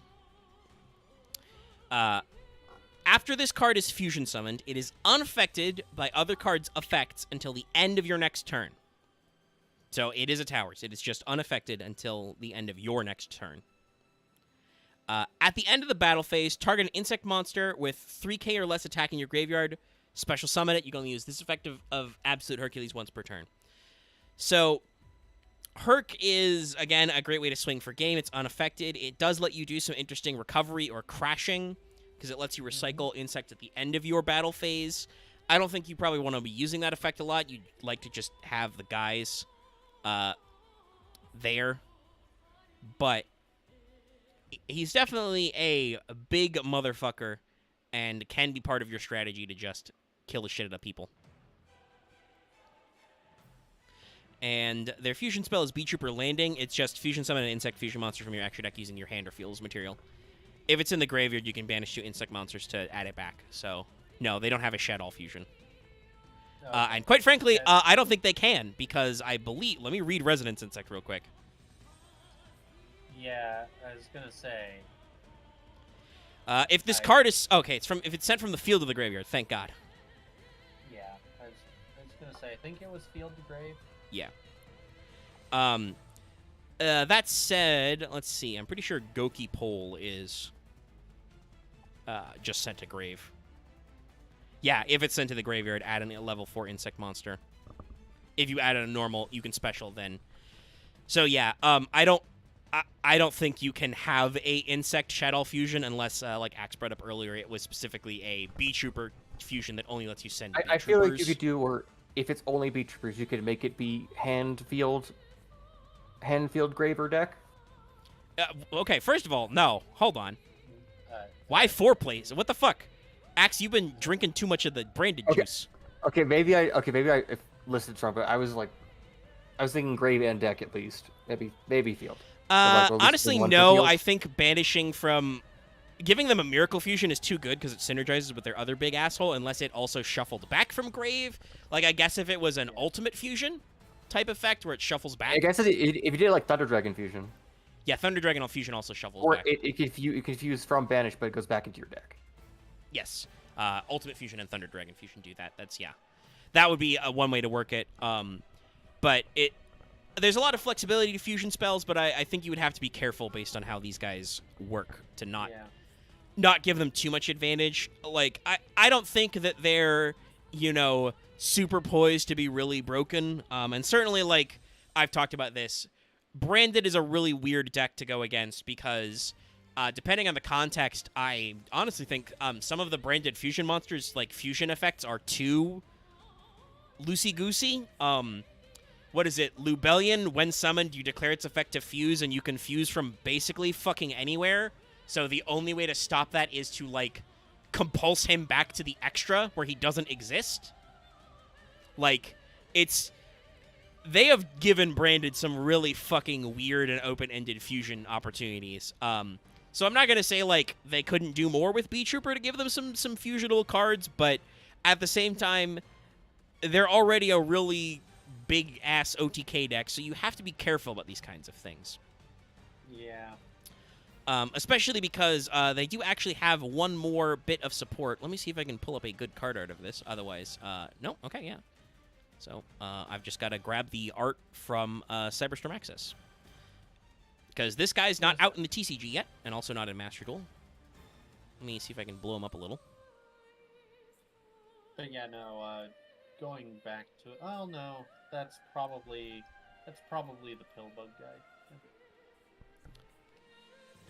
So, this is a slightly different color scheme. He's kind of purple and black and gold. And he's got a fucking Berserk / Dark Souls sword. This is B Trooper Cruel Saturn. Possibly he may have an extra adjective when he comes out in the TCG. This is a funny thing, actually. In the OCG, they drop shit like Heavy B Trooper or Ultra B Trooper for some reason. I know, it sounds really weird that the Japanese don't keep the extra adjectives, but I think it's because they're all in English. It's also very funny. I think we can tell it's supposed to be Saturn, but the way it is written is B Trooper Kururu Satan. So I think there's some wordplay there. But yeah, this is a guy. He's got a sword. That's cool. He's got a kind of different color scheme, so I think he's a different attribute. He's dark, so you know. I was gonna say, and he looks like he's playing more off of the Dark Knight. Yes. So the weirdest thing about this is that it reminds me of a very specific thing from like FF6 of there being like a very powerful general dude who could just casually cause earthquakes. I mean, that's a lot of Final Fantasies. But I will say the all of the like, different like atlases and the different fortress beetles maybe just feel like when you have like in the JRPG you fight the big army and it just has the different tiers of just different giant fortresses that attack you. Yeah, there's a lot of stuff going on. Yeah. Oh wait, this guy's also a fusion. Yes, he's a fusion. You can see right there. I mean, I don't know. Was Neptune a beetle? They may just be deciding to give them a like planets theme as well. In case you guys haven't picked up, everybody likes like themed sets of things, but Japan has some very strong recurring ways they use themed sets of things. Planets is a big one. Elements is another one. 4 Heavenly Kings and 4 Directions and 4 Sacred Beasts kind of a thing. Like, there's a lot of different thematic shits they can do. Oh, thank God, someone else joined in. Which one is it? It is Dallas. It's Dallas. Well, Dallas has missed almost all of the B Troopers. And we'll only be doing this for like an hour. Okay. Well, that's why I also put Plunder in the list. You doing all right there, buddy? He's probably coming off working. Ugh. Yeah, I'm fine. Blah. Need to turn you up. Stuff happens. Okay, Cruel Saturn. Well, Dallas is figuring that out. I'll say what he does. So I'm guessing this is the new wave of support? Yeah, this is the one that's not even out yet. So I need to get this out of my head. Go for it. Fuck Exorcister. God, I hate that deck. Really? What are you playing that loses to Exorcister? Oh, did I fuck this up again? Hold on. Dallas. Dallas, did he break the question? Well, no, he I might. can't hear anything right now, so. Yeah, I'm about to say, I think he broke his audio. He's accidentally muted something. Or his headphones just don't fucking work. Quick, guys, let's theory craft what he could have been losing to, or using to lose to Exorcist. God, I don't even fucking know. Is he playing Zombie Synchro? I know he loves that deck, but, like, he shouldn't be surprised that it loses to Exorcister. I don't think DD would, like, get hurt by that much. Don't they touch their graveyard quite a bit, actually? Sometimes they do. Yeah, but not, like, to the extent where, like, being locked would fuck them up that badly. I mean, like, that cuts you off, like, Necro Slime lines, but, like, that's not even a guarantee these days. Nope. Yeah, I literally don't even know what Dallas could be playing that would fucking There we go. lose to Exorcister. Yeah, no, Shiranui and zombie synchro type stuff are the main ones I think of. Oh no, just really most of my decks I've tried in the Xyz Festival. Oh, Oh my god, fucking. that's fair, actually, I think. Yeah. It's just one of those things where it's like, it's a very strong deck that is not hindered in any way. Yeah, no shit, it's an Xyz deck. Yeah. You know what's also not hindered in any way? Labyrinth. That's what I'm playing. Dallas, can you hear us now? Yes, of course you can hear us. Oh, Jesus fucking Christ, I need to turn Axe down. He had Axe dialed up too loud. This is why I leave the Axe at 100%. I might talk a lot later. No, he don't. Let him just figure it out. Is that 100% for me? I've turned him to 20. Okay, your The audio headphones is are super probably fucked. turned too high. Are they at like I think 80% that or might be something? the 80 or 100? Regardless, I have it That's- I have it fixed. Sure But, you do. Yeah, no, I've been getting my ass kicked by Exosister. What are you playing? Currently, Dark Magician. Oh. Well, you shouldn't play that in the Xyz Festival. You should have played that in Theme Chronicle, so I could have beaten you over and over again. No, I just played DDD in Steam Chronicle and killed everyone. Probable. Fair. There's a lot of weird shit that was allowed. By the way, I would like to reiterate, if you play Time Lord, you are a villain. You belong in jail. Anime rules. You villain belong dead or in jail. Stop playing villain decks. Thank you. I do take playing a villain deck as a moral judgment, actually. Rival decks, you're on notice, but you're okay. Villain decks, jail, prison. What does that make Cybers? It started as a Cyber started as a rival. I mean, Well, honestly, he started as companion. I the started as actual companion. I character went around. Like, there was some weirdness to that. I don't know how that one fits Yeah. out. Seriously, fucking Time Lords. Goddamn. He goes in the it's complicated category. I mean, I Or might like, still put it's somebody on notice for complicated. playing at a rival Cybers at Ignister, but that's for different reasons, other than just like, god damn it, why? I don't know that you can play that deck in the Steam Chronicle because I think like half of the extension is banned. I don't know if it is because it's technically an anime deck. You could play fucking access but code no, I Talker mean because like he was in the the anime. Link deck is banned, like Splash Mage. Oh, no, right, Oh, no, the generic Dallas. bullshit. Theme Chronicle and Xyz Festival are not the same thing. Oh, right. I thought Splash Mage was banned though. Splash Mage might have been. I don't know if it actually like. Yeah, you can't play at Ignister without that card. Yeah, I don't know. Yeah. The Theme Chronicle ban list was pretty big, but they did still somehow allow access code because he was in the anime. It's very silly. Anyway, yeah, I don't understand. You know, Exorcister being the third best deck was like a Still cope. like I don't know. Theme- I don't know what I still do like Theme Chronicle. Xyz Festival, not so much. I'm gonna be honest. But before Dallas didn't have working ears, Beat Trooper Cruel Saturn. It is a level 5 insect fusion, 2400 attack, 2k defense. 1 Beat Trooper monster plus 1 insect monster, so it is semi-archetype locked, but not that much of a problem considering. It has the usual Beat Trooper self-lockout effect, can't special summon except insect monsters. You can use each effect of Cruel Saturn once per turn. If this card is specialed, add a Beat Trooper card from your deck to your hand. If an insect monster is banished face up, except during the damage step, target of banished Beat Trooper monster, special summon it. So, He's really good. yeah.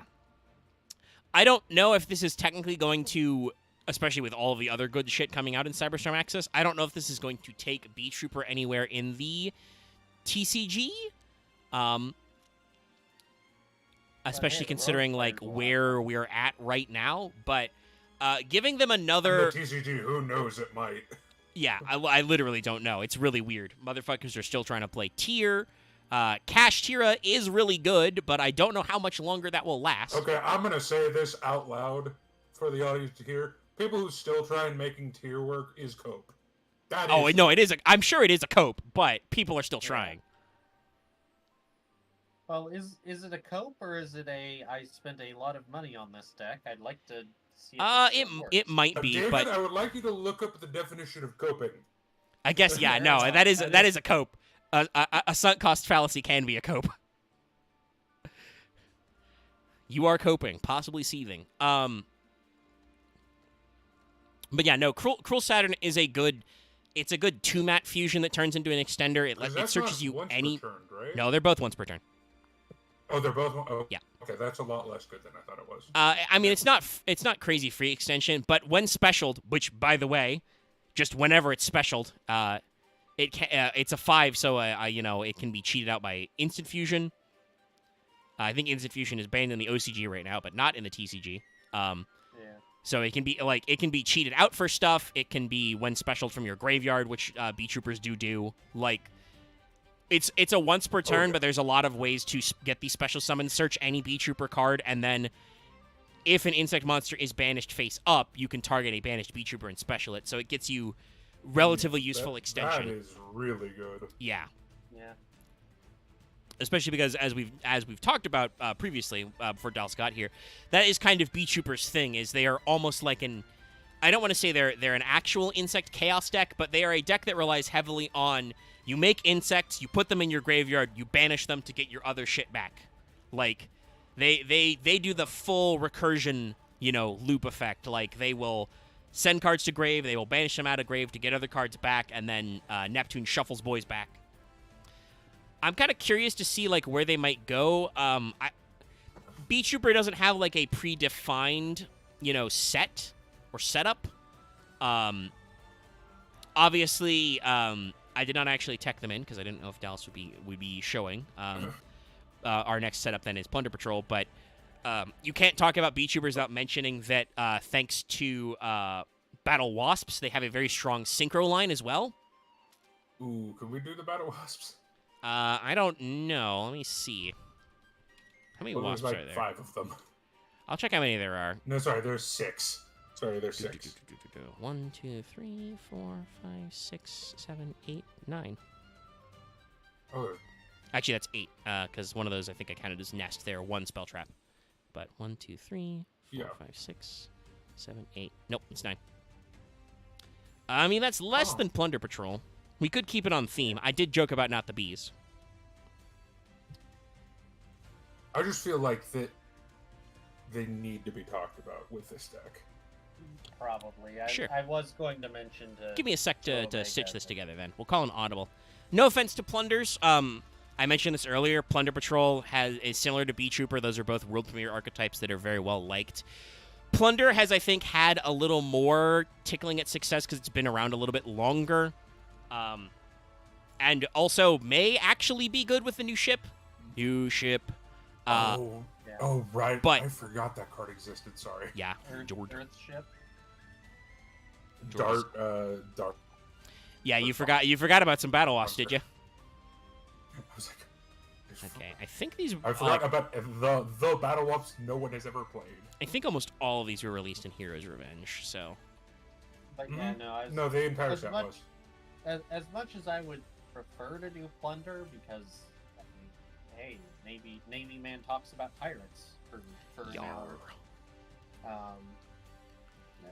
I think Battle Wasps will be more. Dallas has a good point, and since he's here and actually knows a few things about playing a Battle Wasp package, Battle Wasps, aka in Japanese B-Force, they really are one of the reasons why B Trooper was playable, was because I mentioned this before. The original run of B Trooper was literally 3 main deck monsters.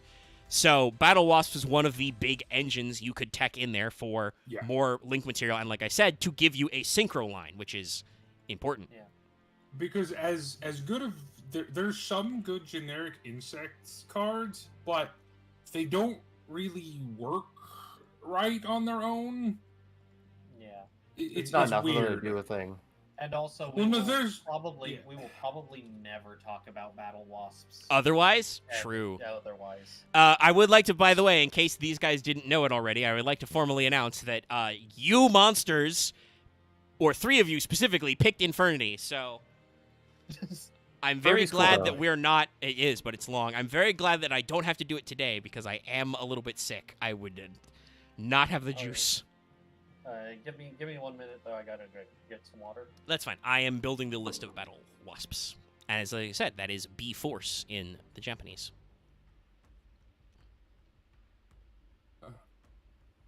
I know most of them by heart. The only one I didn't know was Dart. I mean, if you Kidney bought Sting. tier after it was throttled, then that's, you know what you're doing. You're buying the dip, you know. Okay, I think that's all their main decks. Now we just separate out the synchros. Probably do that by level. Nope. No, okay, that guy is up there. Alright, so that forms that line, and then I assemblage the synchros.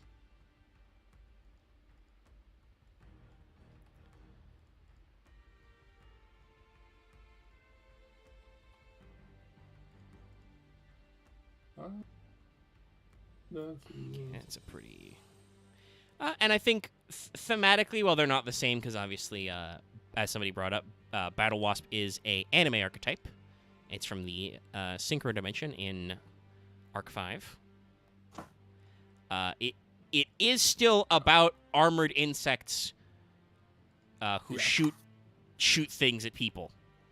It's like I would describe it, and tell me if I'm off base with this. It is the midpoint between Insector and Bee Trooper. Yeah, no, I think that's about right. Like Because they got a little bit of the Kamen Rider, but they got more of the fantasy. Yeah, and they're not like... Also, oh my god, I just found a deck list I need to send you. Oh god, what did you find? What is it? Can't believe I never thought about this. Sprite Nephthys. They're Wow, all level 2s. they are. I didn't think I never about that. thought about that. I'm most of the way through building Live Twin Sprite in Master Duel. It's just it requires about 40 ultra rares. Omega, I'm building Runic Sprite. How do you think I feel? Just like... I will not have any more. Unfortunately, I melted down a lot of my good runics, so that I could make more labyrinth cards. That's what I had to do with my lab. Yeah, lab no, I cards. did the other half of that because I needed lab cards.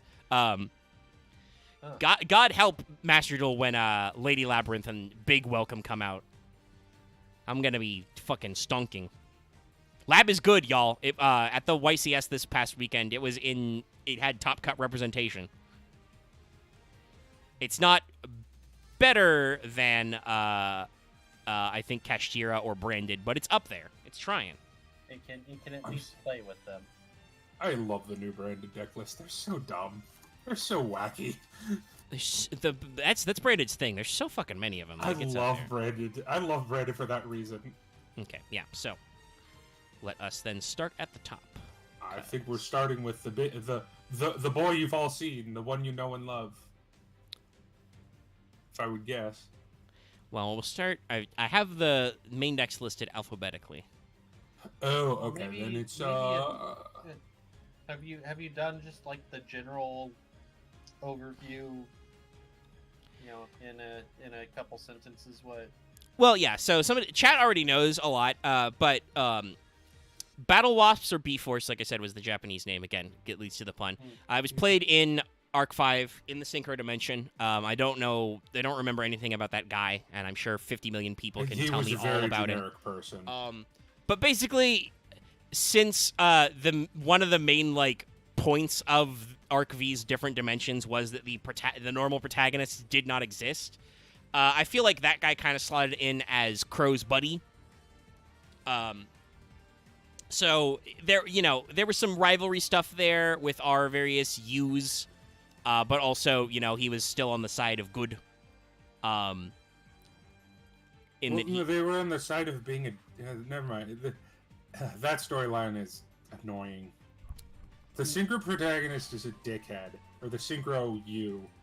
There's a lot of weird stuff going on in the synchro. He's not I think evil, but he's a bitch. Generally, a lot of people agree, from what I remember, that the Synchro Dimension episodes go on way too long. There's too many of them. Yeah, I'm like Arc V's biggest defender, and even I'm like, nah, the synchro arc. It's also a thing of, I think the writers and the production staff were literally passive aggressive fighting each other via the episodes. That I don't know about that. I mean, it could happen.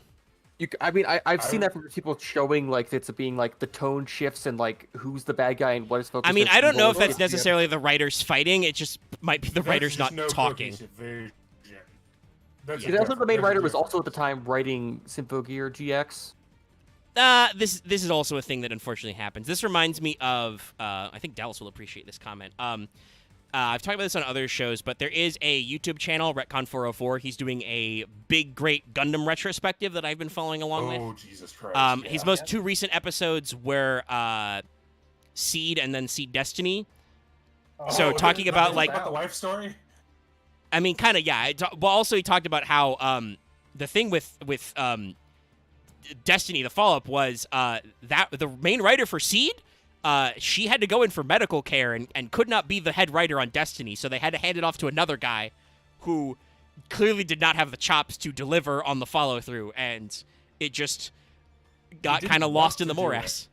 Probably didn't want to do it. No, so the story goes, and I don't know how much of this is industry hearsay or not, but that the person that they got to do its wife was such a big fan of Seed Destiny that he was originally going to turn it down, but she insisted that he take the project because she was a fan of Seed.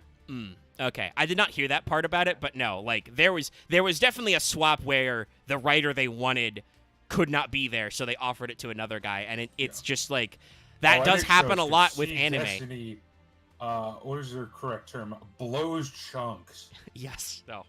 Everybody agrees. I think it's like one of the worst. Show. Yeah. I think it's the worst Gundam because I feel like a lot of people agree. At least with the chibi shilling one, no one took that seriously at any point. I mean, Yeah, Build Fighters is Build Fighters. Yeah, it's Build still. Fighters isn't the chibi shilling one. No, I'm talking about the one that was made in like 2004 with the terrible CG. No, I remember that one, but like that was I don't remember what it was called, but that at least was trying to sell toys. Like that I understand. Yeah, that was just a blatant marketing ploy. That honestly, that kind of honesty I'm okay with. Bandai wants to sell toys. Okay, thumbs up. Ah, yes, just vapid capitalism. Okay. Look, yeah, no, look, a whatever. Gunpla kit. I'm like, yeah, that's a Gunpla kit. It looks Um, cool. I'm not buying it though. God, no, I don't have time for that shit. I have time for my regular hobbies, but yeah, no. I do- So check out that channel if you're interested in that kind of stuff, and it's just very interesting to see. I do believe also the Seed Destiny writer was the guy who took over for the second season of Code Geass as well. So that man has a lot to answer for. Well, okay. I mean, that's more of like Code Geass' script literally got scrapped like 5 times. I still think to shout out the Trash Taste podcast. I still think they have the best description of Code Geass season 2 of a horrifying car crash repeatedly exploding and then somehow managing to parallel park. I mean, yeah, basically, like, I think that a lot of parts of the second season of Code Geass are messy, but they managed to make it land in a thematically appropriate point. Amazing. Like Yes. you can It's tell just that like everything other than the finale. Like, It's just listen, what are you how I doing? image it is like I think a joke when people talk about like certain scripts like Last of Us Part 2 where it's like they had a script outline and then the actual script got destroyed by unpaid interns for shoe breaking and in a power outage and like they had to script the scrap back together. I know it's popular to shit on The Last of Us 2. That is not an unintentional script. No. No, I'm pretty sure it's Last of Us written- Part 2 is it's written like okay, Last of Us Part 2 is written like it wants you to feel bad for everything you do, even though they force you to situations you can't do anything else. That is correct. They wanted their Yeah, video but game that's equivalent of an not- Oscar, and they got it. Which is That's bad design. I mean, yes, no. I think it sounds like bad game design. The problem is that it's award bait shit. It's the exact same thing as movies that are designed to make you feel terrible. I don't dislike it personally. I know I'm in the minority, but I also hated The Last of Us 1 story. So, well, let me rephrase that before I get killed in the comments. I hate literally the last 10 minutes of The Last of Us 1. I I appreciate think it's not an more uncommon because it take, actually- but people it's a character choice instead we've of been being over an that stuff overly thing. before. But no, the second season of Code Geass is Axe did kind of allude to this earlier. R2 has an issue where the original Code Geass was like literally the edgy late night Gundam knockoff. Like it was at a later date. It was a lot more serious, but it was a huge success. No, Omega, I'm gonna fight you on that. It's not more serious. It's pretending to be more serious. No, I think It's it was. melodramatic I at think the times, original but yeah. Code Geass was a little more. Not then like Actually, necessarily I'll old fight school you. Gundam, Okay, but actually- like I think it's more Shakespearean. I will it's fight definitely you more on Byronic. that. Yeah. Oh, okay, Byronic, that's fair. Yeah. But I mean, no, I don't know how you could say this. Like, Code Geass is actually like It's a story arguably about, it's very melodramatic, but it is arguably aiming for a much more like dramatic interpersonal, it's about it's more terrorists and civil war. political. It's definitely more political. Like, this is weird to say about Gundam. which Gundam? It's more politically focused. Most Gundams are more about the act of warfare itself. Yeah, the war. Yeah, usually about like War in the Pocket. It's about the war. It's not about like, the grander scale. Oddly Fair, enough. but I would still consider most. Code Geass very much directly deals with like the freedom fighter v terrorist issue, which is not a universal in it's an Gundam. Story, which is a weird way to say it. But and a lot more on like the political maneuvering involved in that. I would 100% argue though that Yeah, I was gonna say. I would argue 100% though that it's way more immature. That's fair. I mean, it depends on what parts of it. Some of the characters are very immature. Well, I I guess the it depends entire on. worldview. I guess it's depending on what Dallas thinks is immature. Well, to be fair, Gundam's one foray into that kind of political intrigue, I also think is wholly immature and stupid. Thank you, Wing. Maybe it's just because anime's really bad about doing that because they have to have a pace I to think it. most people are very bad at doing that. I mean, I mean, even actual politicians are bad at it. Let's be That's a honest. different thing. You're asking people to depict war and politics, and Well, and I think some of that is part of like what R2's problem was, that like the first season of Code Geass has its like, on one hand you've got big boy political shit, and fucking Lelouch is making crazy They're just overdramatic so weird about moves, so many things. and then you've also got the deep interpersonal back and forth of our the high school drama. yeah. Actually, I just remembered this. I remember being shown that there was a different version of the first episode of R2, but then they got a different time slot, so they had to rework the entire script for R2. I don't know if that. I mean, yes, there was. They had different plans because the first season ends on a cliffhanger. Basically, it doesn't conclude very well. Like, it's just it ends on the gunshot. So that because they moved time slots to primetime, they had to completely reorganize what they were planning on doing, because they needed to like reel it back in, tone it down, and also like be like, oh shit, we're gonna be hit by a bigger audience. We might have to like tell the new people who are just tuning into this on primetime what happened, right? We got to reintroduce all the characters. Yeah. No, the reason I call Code Geass immature is it does that thing that a lot of TV shows do. I feel like, or a lot of older TV shows. I think Code Geass is a victim of its time. It is very mid-2000s. It handles issues very bluntly and with no nuance. Like the drug issue in Code Geass. Yeah, I mean, that's just another. Well, that's also Japan. Yeah, I'm about I to say. don't want to be mean, but Japan is No, very be weird mean. with drugs. Be mean. We can be mean about it. Very weird about I have drugs. I have a degree in criminal justice. Okay, I have a bachelor's of the science. You understand how petty and bullshit it can be sometimes. Their opinion on drug use and drug crimes is very archaic. backwards. It's very reductive like and weird. Reagan propaganda film became a country. The problem is it's literally Yeah, I it's think like somebody taught them about Dare, and then they haven't changed in like 40 years. I mean, listen. How I understood is like Japanese politics is that their baseline was forced upon them American politics, that then they took it themselves as the baseline, so they then went further from it. Yeah, I guess that's probably like they would be Occupation Japan would have been dealing with 50s U.S. morality, and then just never growing out of and shifting that themselves.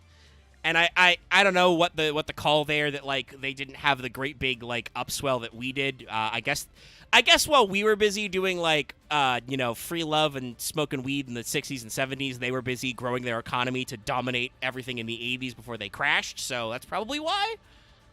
I also don't think they had the cultural turbulence that we had. No, it's true. They got to stick a little closer home than we did. You didn't have like the counterculture in response to like Vietnam to go into either. Yeah, that's the big one. But yeah, it's just like their interaction with like what refrain as like an allegory for like hard drug use like heroin or something. Like, okay, I understand this, but also like wow, it's just yes, you're treating these people as really terrible. Well, it was the mid 2000s, I guess. I don't fucking know. You know, So, it's Omega, just one not thing. great. I appreciate that we're. Two things. I'm not going to stop you from talking about this because you guys can keep going. Just to bring up, I have no way to how to transition to the pirates. But before that, Well, we're not I transitioning appreciate at pirates. least we're talking about Beat Trooper. Or at least talking about things adjacent to. We're talking about like series that talk about war. At least it's somewhat adjacent. Well, we started this by talking about general anime construction, because we are going to talk about, this is, what the fuck is your dumb name? This is Arbalest the Rapid Fire. Arbalest the Rapid Fire. Oh yeah, the names for the Bee Troopers are Again, this was an amazing. anime I archetype fucking first. love It them. is Omega, unhinged. I have a problem. This looks like a Star Wars ship turned into an insect. Yeah, no, fun fact, all the bees are robots. Or cyborgs. No, I mean, that's No, actually, they're that robots. works. No, this okay. does look the like that. bees are robots. Like they're It reminds me of like a weird cyborgs, warped they're slave one. robots. Yeah, it's got a weird, slightly organic spaceship design. Never mind that in Tales of the Jedi there are literal flying space bees. It's also giving me the Rock eyebrow somehow, and I don't like it. Can you smell what the bee force is cooking?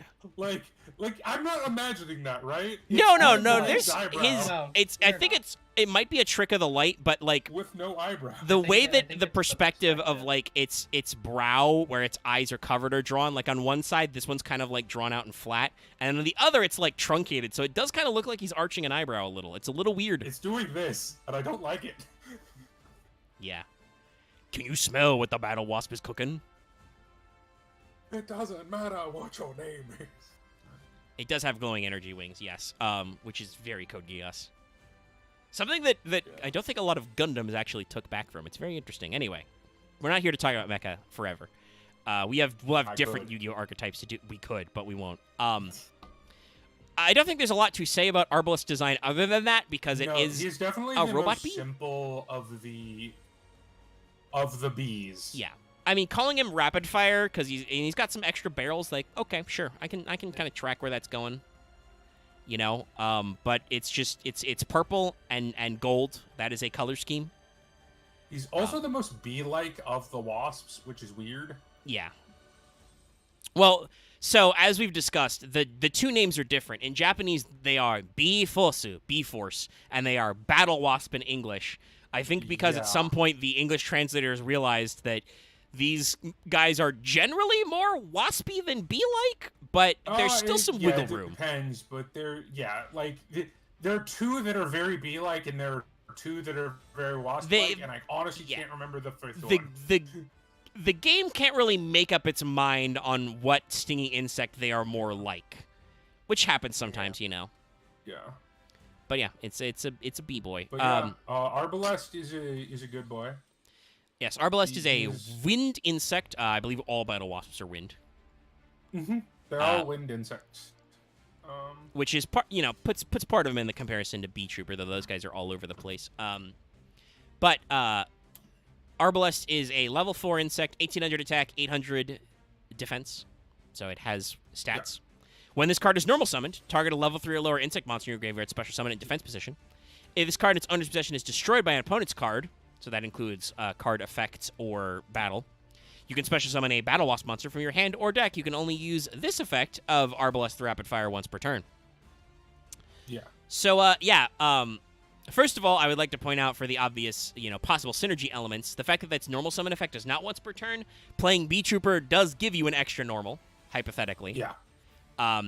But in general, this very much, considering this is from the Synchro Dimension, this is very much a 5D's ass Synchro type effect, but good, where it's just like, ideally you're targeting a level 3 or lower tuner in your graveyard to bring it back and Synchro Summon, right? Well, also, because of that, I would argue it's even better in the Link era, because a lot of the best insect Link monsters, or at least the ones I use the most, are Link 2s. Yes. Like, you have Bee Trooper Armorhorn. Yep.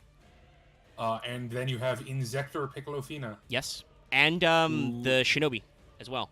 Shinobi insect. I don't use him as much. No, that one's not as common, but it is another insect Link too. Well, yeah. And before Bee Troopers were in Master Duel, I used them all the time. It's just now I have a plethora of insecty options. Yeah, Shinobi is not awful. He's just like... It's much more of a niche card than playing like Armorhorn or Piccolofina. Yeah. But yeah, Arbalest is, again, ideally a free extender. Yeah.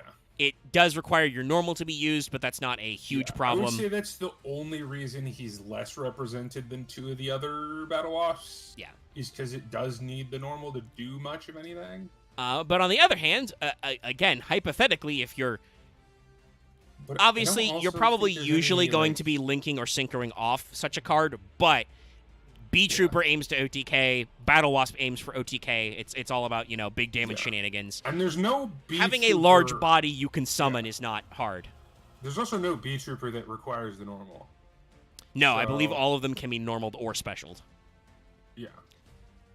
So yeah, there's a lot of or flexibility. If there is one, it's one of the bad ones that no one uses. No. Light Flapper can also be, it's on normal or special. It's just that Light Flapper doesn't have an inherent special summon, which is why I don't think anybody plays it. No. I did once in one of the special events, but that's it. Okay. But yeah, no, Arbalest is good. But he is probably the only the third best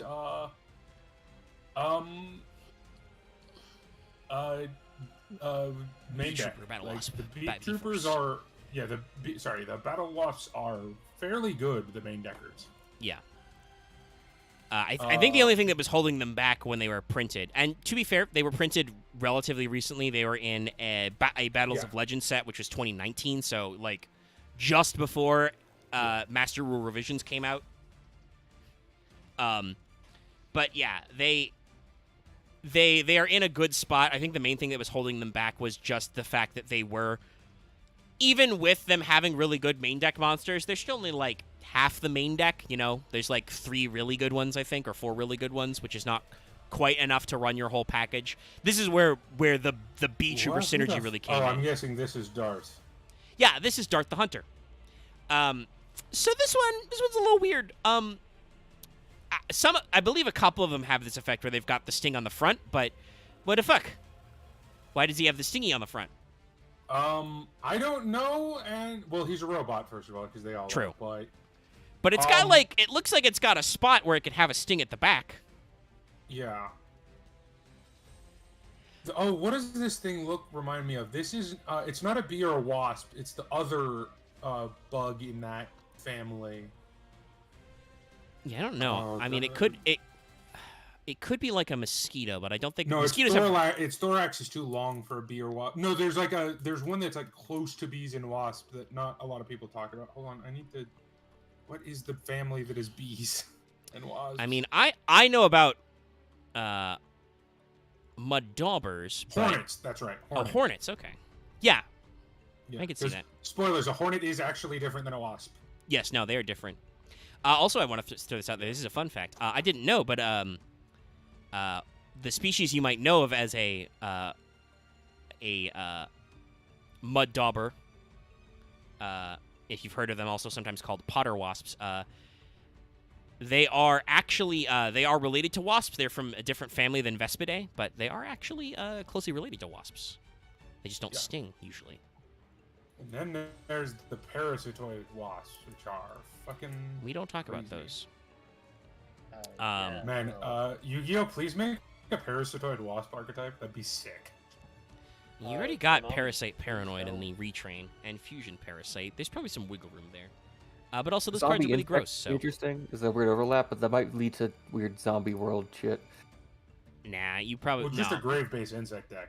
Not an actual zombie one, but just a grave-based one. Or, I mean, honestly, the effect would be like, equip... Because there are some insects that do that. Equip to opponent's monsters effect kind of a thing. Like... Yeah. It'd be like reverse insectors. Yeah, there's definitely some wiggle room there. I mean, there's not a lot to say about Dart's artwork. I gotta say, I don't... Even though we've only seen one Battle Wasp, I know what Battle Wasps look like. We're gonna have a recurring question of what the fuck is up with the color scheme? Because this guy is a completely different color layout than Arbalest. Because he's green and black and dark. Now, admittedly, like, in real life, wasps and bees and stuff do have a lot of different colorations. It's not just yellow and black, but, like... The green is the only thing that's throwing me off, because red is perfectly normal. Yeah. Like, there's a bunch of red bees and wasps. And there are some wasps that are greenish, but usually they're more of like that kind of like greenish beetled color. Like they're green all over that and shade of gradient. No. Yeah. This is like a dark green offset by the black, and it's weird. He's weird. Again, we've only seen 2 of them, but I'm like, there's something outlier about this. Yeah. I've never seen this card before today, so. So Dart the Hunter is a level 1 insect, not a tuna. 100/100. When your Battle Wasp monster destroys a monster by battle that is owned by your opponent. That is the shittiest way to God write that. damn it, Konami wording. You can discard this card, inflict damage to your opponent equal to that destroyed monster's original attack. You can target one other insect monster you control. It is treated as a tuner, but you can't special summon your extra deck except insects. You can only use each effect of Dart once per turn. So Dart basically is not a level 1 tuner, but it lets you treat another guy as a tuner for weird shit. Or you can use it as kind of a weird, battle trick hand trap to do extra damage, but most of the good Battle Wasp cards already do shit like that. I was gonna say that's not even a battle trick. That's just burn. Conditional on you destroying a monster. I mean, yeah, no, Well, it's a Flame Wingman hypothetically- type battle burn. Hypothetically, it could be useful in like 1% of games, but because it doesn't have any other effects, it's not. Yeah. Yeah, no, I mean, No. and yes, okay, it lets you level fix by picking your tuner, but that means you have to get this card on the board, and it doesn't have an inherent special. Also, so spoiler: insects do not have any good synchros outside of the Battle Wasp archetype. they don't at all.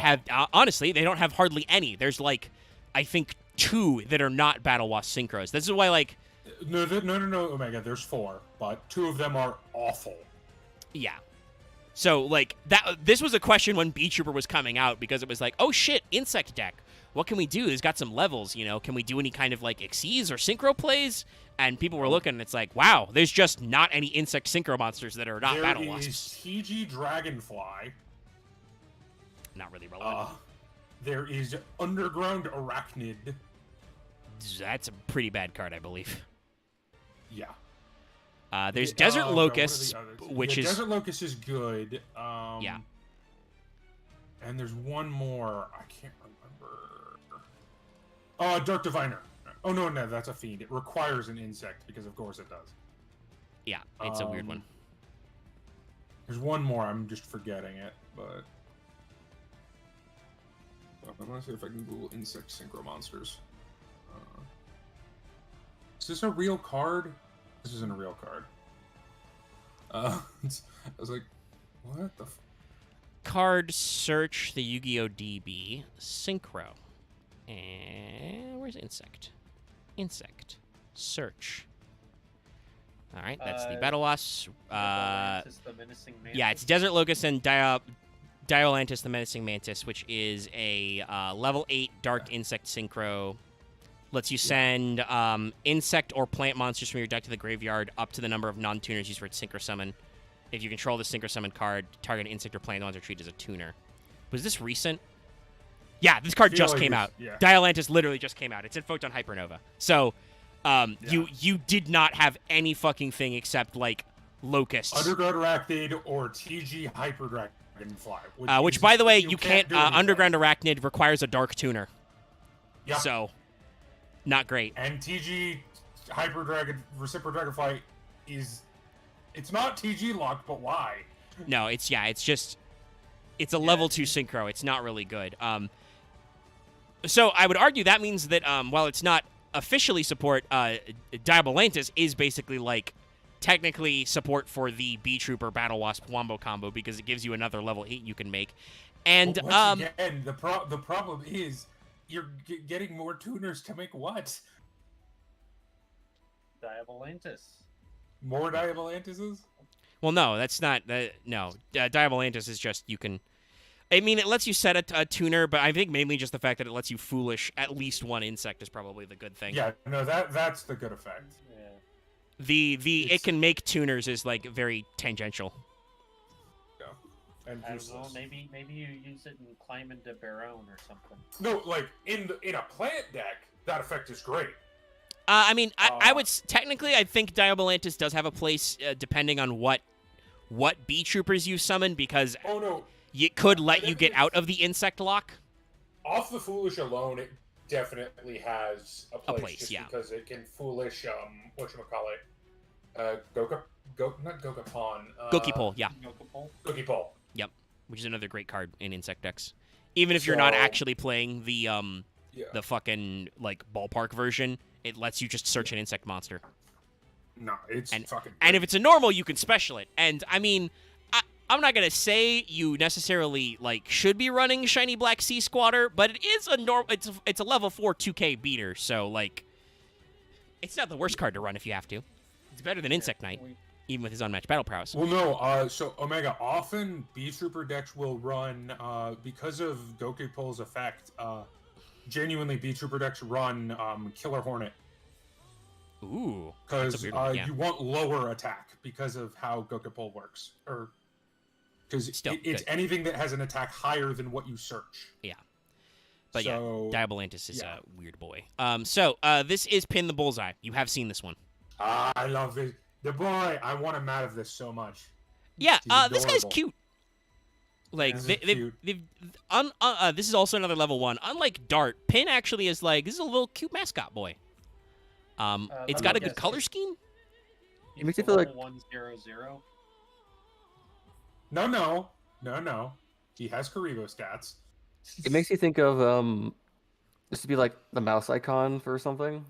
Oh yeah, like custom cursor icons. Yeah. Also, you are incorrect, chat. He is Mr. 200 damage. Yeah, you haven't read that right. But I like the color scheme here. He's blue and yellow, and the black, works together good. Nah, That's he's Sky. fucking adorable, and I want him mad. Good. It's a good little lad. He's a mosquito, but I love him. Yeah, I think that's what they're going for with him just being small like that. So Pin the Bullseye is a level 1 wind insect, 200 attack, 300 defense. If you control an insect monster, you can special summon this card from your hand. Period. Yeah, this card's so busted. Yeah, it's a literal free extender if you're playing insects. Even if you didn't want to do the synchro package, you would run 3 of this in B-Trooper because this is just yet another way you always make Armor Horn. Here's the thing, Omega. No, barely any of the synchros are ever run in B-Trooper. Oop, that was cut out there. Do personal sentimentality, but everyone runs the Battle Wasps because they're so great. Yeah. Yeah, I mean, I think you still probably tuck a couple of them in there because you just like the lines and they are insects you can summon. But yeah, it's not necessary. It depends on how much extra deck stuff you're already running. I mean, the main thing about B-Trooper is you do mostly got to be locked to insects. But that's the thing. Insects have a lot of good links, like Piccolofina, Invincible Atlas, Seraphim, Papley Operative, yep. No, Papillon. Seraphim Papillon. Armor Horn, Cicada King is amazing. And no one reads that card, so you get to kill your opponent with it for free all the time. Yeah. Link Spider. Oh no, wait, that's the Cybers. Yeah, Link Spider is Link Spider. Because it eats normals. So I mean, I do run some of them, but your extra deck can be a little tight. And it probably depends on the variation you're trying. Not all the B-Troop or Battle Wasps. Pin's other effect is during your main phase, you can inflict 200 damage for each Pin the Bullseye you control. You can only use each effect once per turn. So it's a once per turn free extension, and it just lets you get in 200 damage. I think most people do it just for the fun of it, but obviously that's very anime, but it still works in Yu-Gi-Oh! I have burned someone for 1800 with Pin the Bullseyes. Because it is 200 per Pin the Bullseye on the field. True. So if you have if you open 3 Pin the Bullseye... Well, you can't actually... 400, 600? Yeah. It's 600 only, because the burn effect is once per turn. Hopped. Right. There are other burn cards, though, in Battle Wasps. That's kind of their sub-theme as an anime deck, is like, we're going to beat you up, and then if we don't actually kill you, we're going to, do effect damage to top it off. If I remember rightly, I do believe that at least with our main protagonist, the way that the Battle Wasp combo ends was with a Nirvana High Paladin. I think so. So this is a global warming deck. This is another one you've probably heard of, Sting the Poison. Ooh, this is the best boy. This is another one. This goes in a very different direction than where even Arbalest has been. This one's very robotic, but I like it. Oh yeah, but this one is like purely a wasp. Yeah. Like, I like that it's got a visible poison tank with some bright pink shit in there that you don't want to fuck with. It's got, you know, that weird central glowing eye. It's real good. I like this. This is a good aesthetic. Again, this just shows how weird Battle Wasps are, because we've looked at 4 different cards that have looked 4 different ways, but Sting was good. Thumbs up. No, I love all the Battle Wasps. Well, except for Dart. But yeah, no, Sting the Poison is possibly the best card in the archetype, I would say. I think that's fair to say. Yeah, Sting is a pretty good one. So I see him a lot. Sting is a level 2 wind insect tuna. 400 attack, 800 defense. If this card is normal or special summoned, add a Battle Wasp from your deck to your hand. Except Sting the Poison. Quick effect. Tribute one other insect monster. Target an effect monster your opponent controls. Negate it until the end of this turn. You can only use each effect once per turn. Yeah, it's a negate. Yeah. It is a negate. It tributes. Again, if you're playing these cards correctly, it doesn't matter. You know, that you put them in your graveyard, and it's on normal or special if you need it. And it's a tuner. It's a level 2 tuner. So yeah, this card is... You know, sets up all your shit. This card reads like a 2020 fixed card, like archetype fixed card. But it was all released all at once. Yeah. And it is, funnily enough, it is their only tuner. So, like, it's an essential card. It's very funny. Well, not technically. Well, yes, true. It's their only main deck tuner. More on that later. And obviously, as we talked about, Dart has a very weird effect to, like, make other tuners. Yeah. But there is... there's one more main deck there's boy. Perhaps a synchro tuner in the future. So this is Twinbow. Yeah. So I get what they're going for with Twinbow. You know, it's got 2 bows, 2 darts. Yep. The kind of like maroon and gold is a little like it's a very reddish purple. It's a little think it weird, works, but it does work. Yeah, it's an unusual combo. Yeah. Especially with the background, I think helps. Yeah. And these guys have very simplified backgrounds. Like I feel like when these guys were finally printed in real life, they were very heavily like drawn from anime shots. You know. Oh god, yeah. But no, I love. He's not quite as much as Sting the Poison, but I love Twinbow. No, but and it is another basically free extender. This is another wind insect, level 3, 1,000 attack, 500 defense during your main phase. You can special summon this card from your hand. Also, you can't special summon monster from your extra deck for the rest of this turn, except insect monsters. You can only use this effect of Twinbow the attacker once per turn. This card can make a second attack during each battle phase. That last part doesn't really matter. Yes, no, Twinbow is literally a double attacker. No, he's got 1k attack. It does not fucking matter. That is some. No. That's not even some 2015 shit. That is some 2005 shit right there. No, that part doesn't matter. What matters is this guy is a free special once per turn. And hey, he's a level 3. That means you can normal summon Sting the Poison, search this guy, then special summon him. What would that get you? Then make Cicada King. It also makes another thing, hypothetically, in this deck. Well, yeah, but Cicada King is better. I'm not gonna lie. No, also true. Yes. So it's not Sting the Poison that would make it with it. It's, these guys' aesthetic is about to take a big turn. Yeah. So this is Azusa the Ghost Bow. Azusa the Ghost Bow. Yeah, I hope you wanted feudal samurai Kamen Rider bugs, because that is what their aesthetic is now. Reikyu no Azusa, literally Azusa the Spirit Bow. And yeah, no, this is very like classic formal archery getup. You've got like one exposed sleeve, one long sleeve. You know, they're doing the traditional. This is literally any of the fantasy-based Kamen Riders, just that. Big skirt. Has tits. We kind of went a place. What's the thing called in modern archery? Modern Japanese archery. Which bit? What it's called? There's like a special term for it. I mean, I don't know if this is big enough to be a Daikyu. No, not that. Like what the sport in general is called. Oh, Kyujutsu.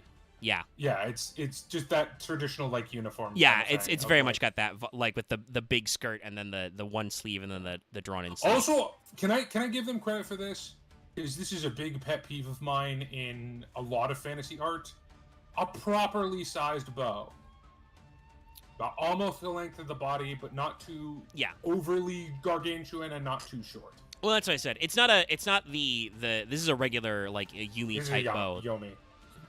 Not a Daikyu, because that's like the Daikyu is the big bow. That's the like person-sized one that's like asymmetric. But and you have to shoot it in a very big way. Yeah, no, this is a good look. It's a interesting departure from how their main deck worked, but when you're transitioning to the extra deck, you can like get a little extra spice in there. That is something I will say that is a little interesting about B Trooper is I don't feel like aesthetically their main deck and their extra deck monsters are distinct. Like Armor Horn looks as much like the 1k attack guys as any of their main deck ones, and they have multiple like they have extra deck and main deck big ass beetles, right? So you can't really say that tell is by looking that at is them something if I they're different. appreciate in archetypes because not all of them do it. Like, No. A lot of them are like B Trooper, where there is no difference between main deck and extra deck, and I've always appreciated decks where it's like, no, this is the main deck, this is the extra. Yeah.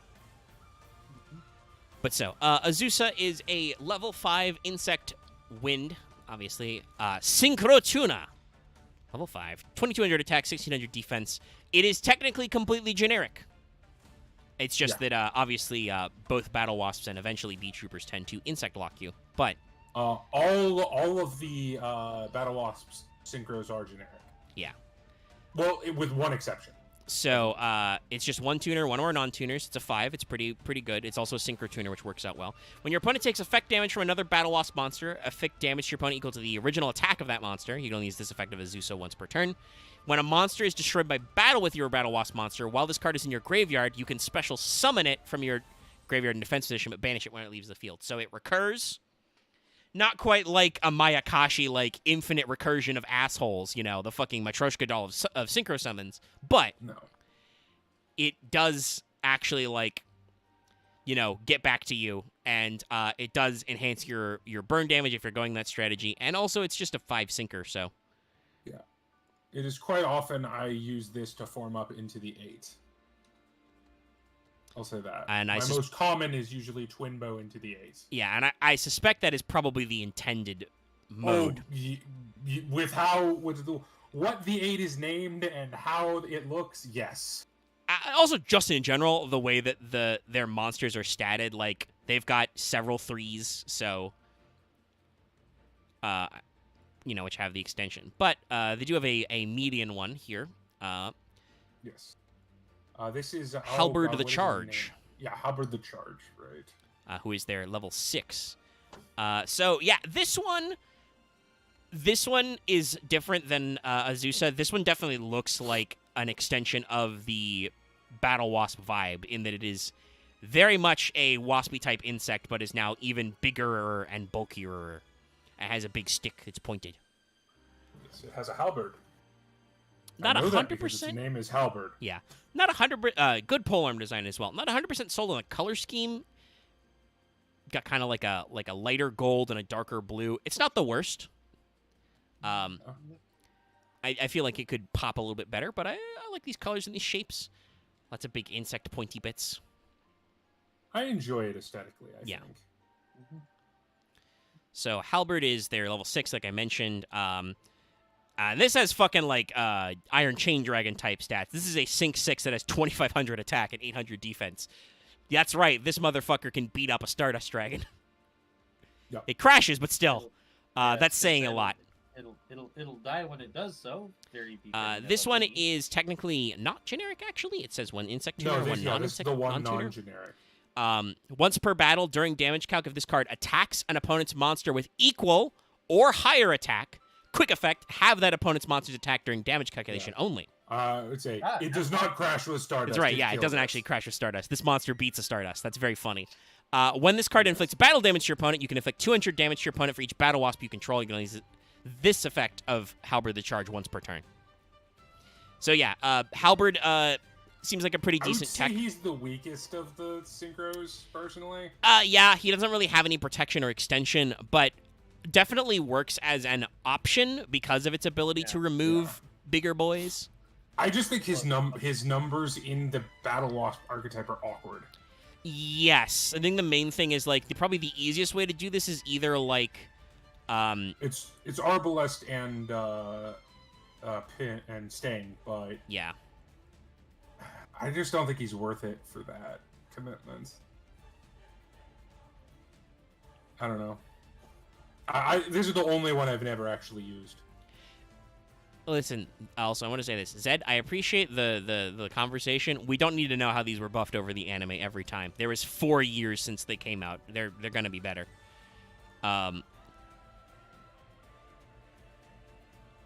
Yeah, this was ass, the anime. Also. Yeah. As Zed has been. Well, again, this is why. They printed them in 2019. It was like, that's like, gosh, 2 or 3 years? More, maybe. More. Then I since think Arc was 2014. Yeah, Is I don't that know when at the it end of the ended. Brains era. Yeah, no. Yeah, Not like the end of this. it, but This was like the printed middle of like it. literally mid-Brains. months before. This was printed in at least on the TCG. This came out in July of 2019. This was literally months from the Master Rule revisions, what we call MR5. So like these are very modern cards. So we do not need to point out how they were worse in the anime every time because generally that is how a lot of archetypes go when they get anime transitioned. There are exceptions, obviously, like pre-errata Usually Firewall it's was not- technically straight from the anime, and that's fucking broken, but I'll the say Firewall this, errata usually matches. It's not archetype cards in the anime that are problems that they can't directly translate over. It's things like Stromberg, where it's like, oh, this would literally break the game. Yeah. There's a few like that. The original version of Cards of Sanctity was fucking stupid. Although they did print Sixth Sense. Yeah, I don't know about that one. That was weird. There's also the Predaplant like field spell, the Ivy God, Castle, that thing. which is like put counters on all face-up cards. They're negated. And I remember MBT did a video on that, and he was like, "Oh yeah, so it's just a skill drain." And he was like, "Oh wait, no, it's Mystic Mine. Everything is negated. Cool." Because it just says cards, not monsters. No, Omega. Be very precise. It's a one-sided Mystic Mine. Oh yeah, Yeah. no, right, yeah. It's only your opponent's cards get the counters and get negated. Yeah. That Which, reminds to me of- me, I'm going to be very honest. I actually think that's less toxic than Mystic Mine because at least the game's over quickly. after that. Especially We're- with modern Predaplants. Fuck yeah, no. One thing, or I guess two things. I wanted to argue a reason, an existence for the Card of Sanctity. ...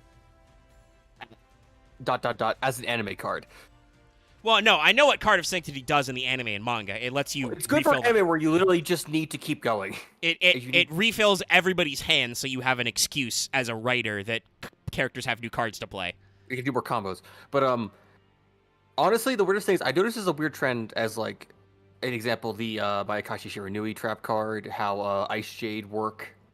It is a thing of what they do to like basically buff decks that they want to be a rogue tier but aren't good enough to be even rogue, so they just give them a weird skill drain card. Yeah, skill drain type effects or scythe type effects are very common. Like MBT last week had a video about this entirely. It really feels like a lot of bad decks get a major floodgate stapled on them to like try and encourage you to play them, but it doesn't really work because, well, as seen from this previous week's Magical Hats, which by the way I fucking love that series. I hope MBT doesn't end it arbitrarily it's after like so 8 good. episodes. Get fucking Farfa, Coder, Gage, and MBT all together Doing to a yell about, podcast. basically do a baby podcast, yeah. And the caveat is one of them is faking their take, and you have to figure out which one it is, which is not always And easy. it's so hard. I really Especially want the to. I've last never one. honest. watched it. I've just I'll kind be of honest, watched it I'm the whole zero- time. I'm 0 for 0, or I'm 0 for 4. Yeah, I think don't the remember if I've only had a one really I- good. think I'm the 1 for only 4. one the only one I got was the expensive card. Yu-Gi-Oh's too expensive take. No. 'Cause that I was mean, easy. I really want to do something like that. Like, it doesn't have to be a Yu-Gi-Oh, but I would like to do something like that, just as a fun thing. Not even record it, but just as a fun thing. I mean, y'all I think it would would probably never be. catch It'd me. have to be worth recording, but no, it's Y'all would Yeah. never catch me. true. No, if Dallas was the Y'all imposter, would we would. never catch me. You change your It's opinion all it's the like time. what that's the thing though with like with the magical hats format is like. It's like I'm like Gage. It's like, is this a fake or is his opinion just insane? Well, and two, I understand why Gage has different opinions. They have actually brought this up. He is, he's on the staff of a card store, so like what he thinks is good for Yu-Gi-Oh as like a business model is different than some of the others. It's the same as like they keep making fun of Coder because he's currently banned from playing competitive right now. You don't even play this anymore. Coder, how Also, do you I know how just- expensive this card game is? You can't play I it. just found the most insane Yu-Gi-Oh card ever in the anime. Oh, which So one? it's a card called Virus Cannon, which in the TCG is shit. In the anime, it's a spell card, which is insane. Send all spells from your opponent's hand and deck to the graveyard. Yeah. Oh. Yeah. I think in the real version is only hand, and you have to like do something first. No, it tributes a non-token monster, and then you send that number of spell cards. So that was the weirdest thing is when you bring that up. I more thought about how that would be more interesting to use in an anime scenario of like the opponent ends up playing a deck where all their spells effect in the graveyard, or they're just playing a trap deck. No, just- Axe, you want to know what that card is from? That is from the Kaiba Ishizu matchup. Kaiba uses it to try and lock out Ishizu's deck, and then she plays Exchange of Spirit, and he almost fucking dies. Well, I know, but I'm saying though is like I could see interesting things of being like, oh, you assumed I was actually a smart person. No, I'm playing a terrible deck. No, I mean that's why Yu-Gi-Oh works as an anime functionally first, is like you can come up with interesting like cards excuses. But yeah, no, Magical Hats is really cool because they have these back and forths of like what are good. And the recent one was about floodgates, and I think generally like most of them have I think the same opinion, which is with like all of their takes. I need to go watch it again because I forget who was wrong. I forgot who was fake. Oh, I remember who was fake, but I still disagreed with their take. So Dallas, are you real pro quick, floodgates? I'm not.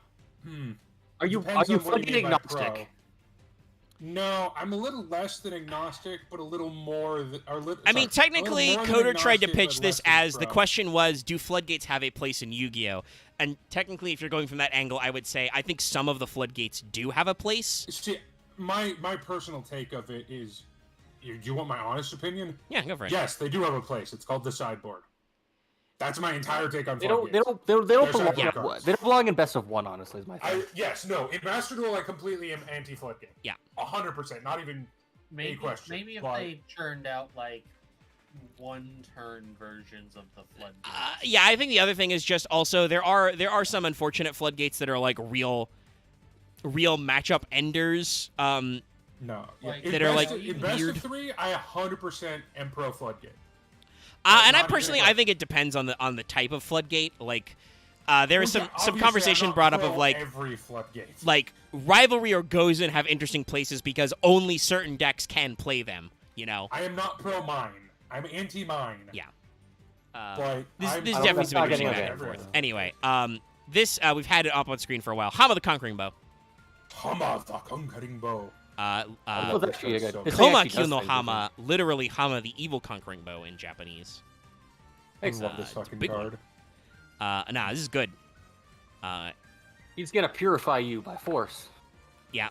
We're shooting magic arrows. We've got kind of the orange and blue again. Green lightning on the What a arrow. black- He's using Azusa's bow, Yeah. Though now it's a little or glowier. something made from it because it has the same arrow effect. Yes. Uh, And I think, it's good because that plays into its effects. No, this is a good design. I love this art so much. Yeah. Like, this is in my top 10 of Yu-Gi-Oh art, personally. So, Hama the Conquering Bow is a level 8 insect synchro. It has 2800 attack, 2k defense, so pretty good stats for an 8. Not like, Red Dragon Archfiend good, but, still spicier. 1 tuner, 1 or more non-tuners. If this card was synchro summoned using a synchro monster as material, It can make a second attack during each battle phase. You can use each of the following effects of Hama the Conquering Bow once per turn. Bullet point number 1. If this card inflicts battle damage to your opponent, you can make all monsters your opponent controls lose 1,000 attack and defense. At the end of the battle phase, if your opponent has not taken any battle damage this phase, you can inflict 300 damage to your opponent for each Battle Wasp monster in your graveyard. Honestly, all of these effects, pretty good. If you actually inflict battle damage, you can reduce your opponent's monsters. Since it also can attack twice, presumably, you can probably make that work out to actually get over big things, so long as they're not unaffected. A lot of modern players don't really favor this card, but I still run this in every Battle Wasp deck I play, or B-Trooper deck I play. I mean, and love it. well, B-Trooper is an OTK deck anyway, so this just helps with that. Yeah. And, like, then again, I also run Hercules Insect, so what do I know? Yeah, I mean, honestly, I think it's still good to run one. Like, I think people have turned around a little. Like, it's perfectly workable. You need to win the game somehow. And in Master Duel's really weird. I often feel like the Master Duel ban list is not aggressive enough. This was another conversation I had in our Discord where somebody was like, "Oh, branded has been hit." I guess I missed that. I'm like, "You really have not." No. They just put Opening to 2 and Aluber to 2. That doesn't do fucking anything. You can just now you can put Maxine in your deck easier. No, Omega. No, they did hit branded. They hit branded by releasing Sprite.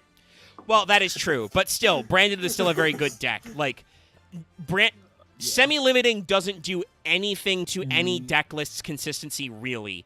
Okay? With the exception of Elemental Hero Malicious, exactly. Yeah. No, like, I kind of understand the use of the semi-limited list as, like, a way to, like, let cards out to see if they're too good to be let off semi-limit, let off limit. So you're like, okay, we'll try a semi, see if that breaks it. Limited Mirror Jade or something, because the problem is, like, you can't limit Aluber. That actually kills the deck. Yeah, no. Or Aldaz. Yeah. Or, I mean, honestly, I would like to see if actually limiting Aluber kills the deck, but I was like, that's the only way that it matters. I don't know if it would. Like, semi-limiting doesn't. Limiting Aluber would. The main thing I think that you'd have to do to hurt branded Despia is, like, it's probably not opening. Like, all Aluber and Opening do is slow down your consistency. It's actually the cards that let them recover. It's like branded in red. It's either Mirror... To me, it's either Mirror Jade limits. I would like to see Masquerade limited, because I don't care much for that variant of the deck. No, I feel like that's... I don't know if Konami is watching, like, the various Yu-Gi-Tubers like MBT's Master Circuit series, but that the first one they did that MBT and Danny commentated was all branded and all math mechs, and I saw a fuck ton of Tax Dragon in there, and that's I'm the ability to make more than one Tax Dragon on a board is rough. Yeah, that's what I mean. If you limit Tax Dragon, it doesn't have the same oppressive effect. Yeah. I would like to see the OCG hit, personally, if you want to actually hit branded. The OCG hit was branded Fusion to 1. That might work, yeah. With that. That would do that. Because I'm pretty sure you can recycle that anyway if you do it right. You can't hit Aluber because it, like, you need the deck. No, he's a big name. Function. Also, yeah. If there's something weird about this card getting actually, like, nerfed from the anime, that might be good enough to bring up in comparison. Yeah. But Hamo's a good card. I will bring up our last one. Oh. You don't usually see that one. No, can I please? Well, actually, the last one is the most common one. Really? The 12? Damn. Yeah. In B Trooper specifically. Okay. Sure, makes sense. Why. Well, yeah, it makes sense why when you read the card, but may I introduce the name? Because I love this name more than almost anything. Sure, I'm waiting to see if Zed's gonna say that thing about Hammer, the conquering bear. Hammer, the conquering bow. Which, like I said, has some flexibility. Like, if people want me to yell about brand, like branded is really weird. I think I think if I was playing it, I would like branded. Playing against it in ladder, I just realized, like, branded is so weird because it's a deck that almost you need negates. You need to tell them, hey, you don't do that, because if you let them do stuff, they can just do it from wherever. Like, if you make Lubellion, it doesn't matter if you fucking banish that guy, put him in the graveyard, wherever. Once that effect is declared, Mirror Jade's showing up. Yeah. Like, the reason I love branded is because I feel like more than most decks, I can tweak and twist this deck into weird, unimaginable shapes almost every time I play. That is something I respect about Brandon, is that it's got a really And weird, you could just throw flexible, in weird shit. like Currently, spoiler. Currently in my Brandon deck, I'm running Earth Golem Adignister. wow, lot slept in. Huzzah. But yeah, let's pull up our next one while we're waiting. May I? Oh my Yeah, God. go for it. He's on screen. Ballista the Armageddon. I almost wish they'd done the Japanese name. That's Bifos Kesen no Bigubarista. I love this archetype naming. Big Ballista the Armageddon. As if you can't tell that he's fucking huge. This card art, it's wacky, but I like it.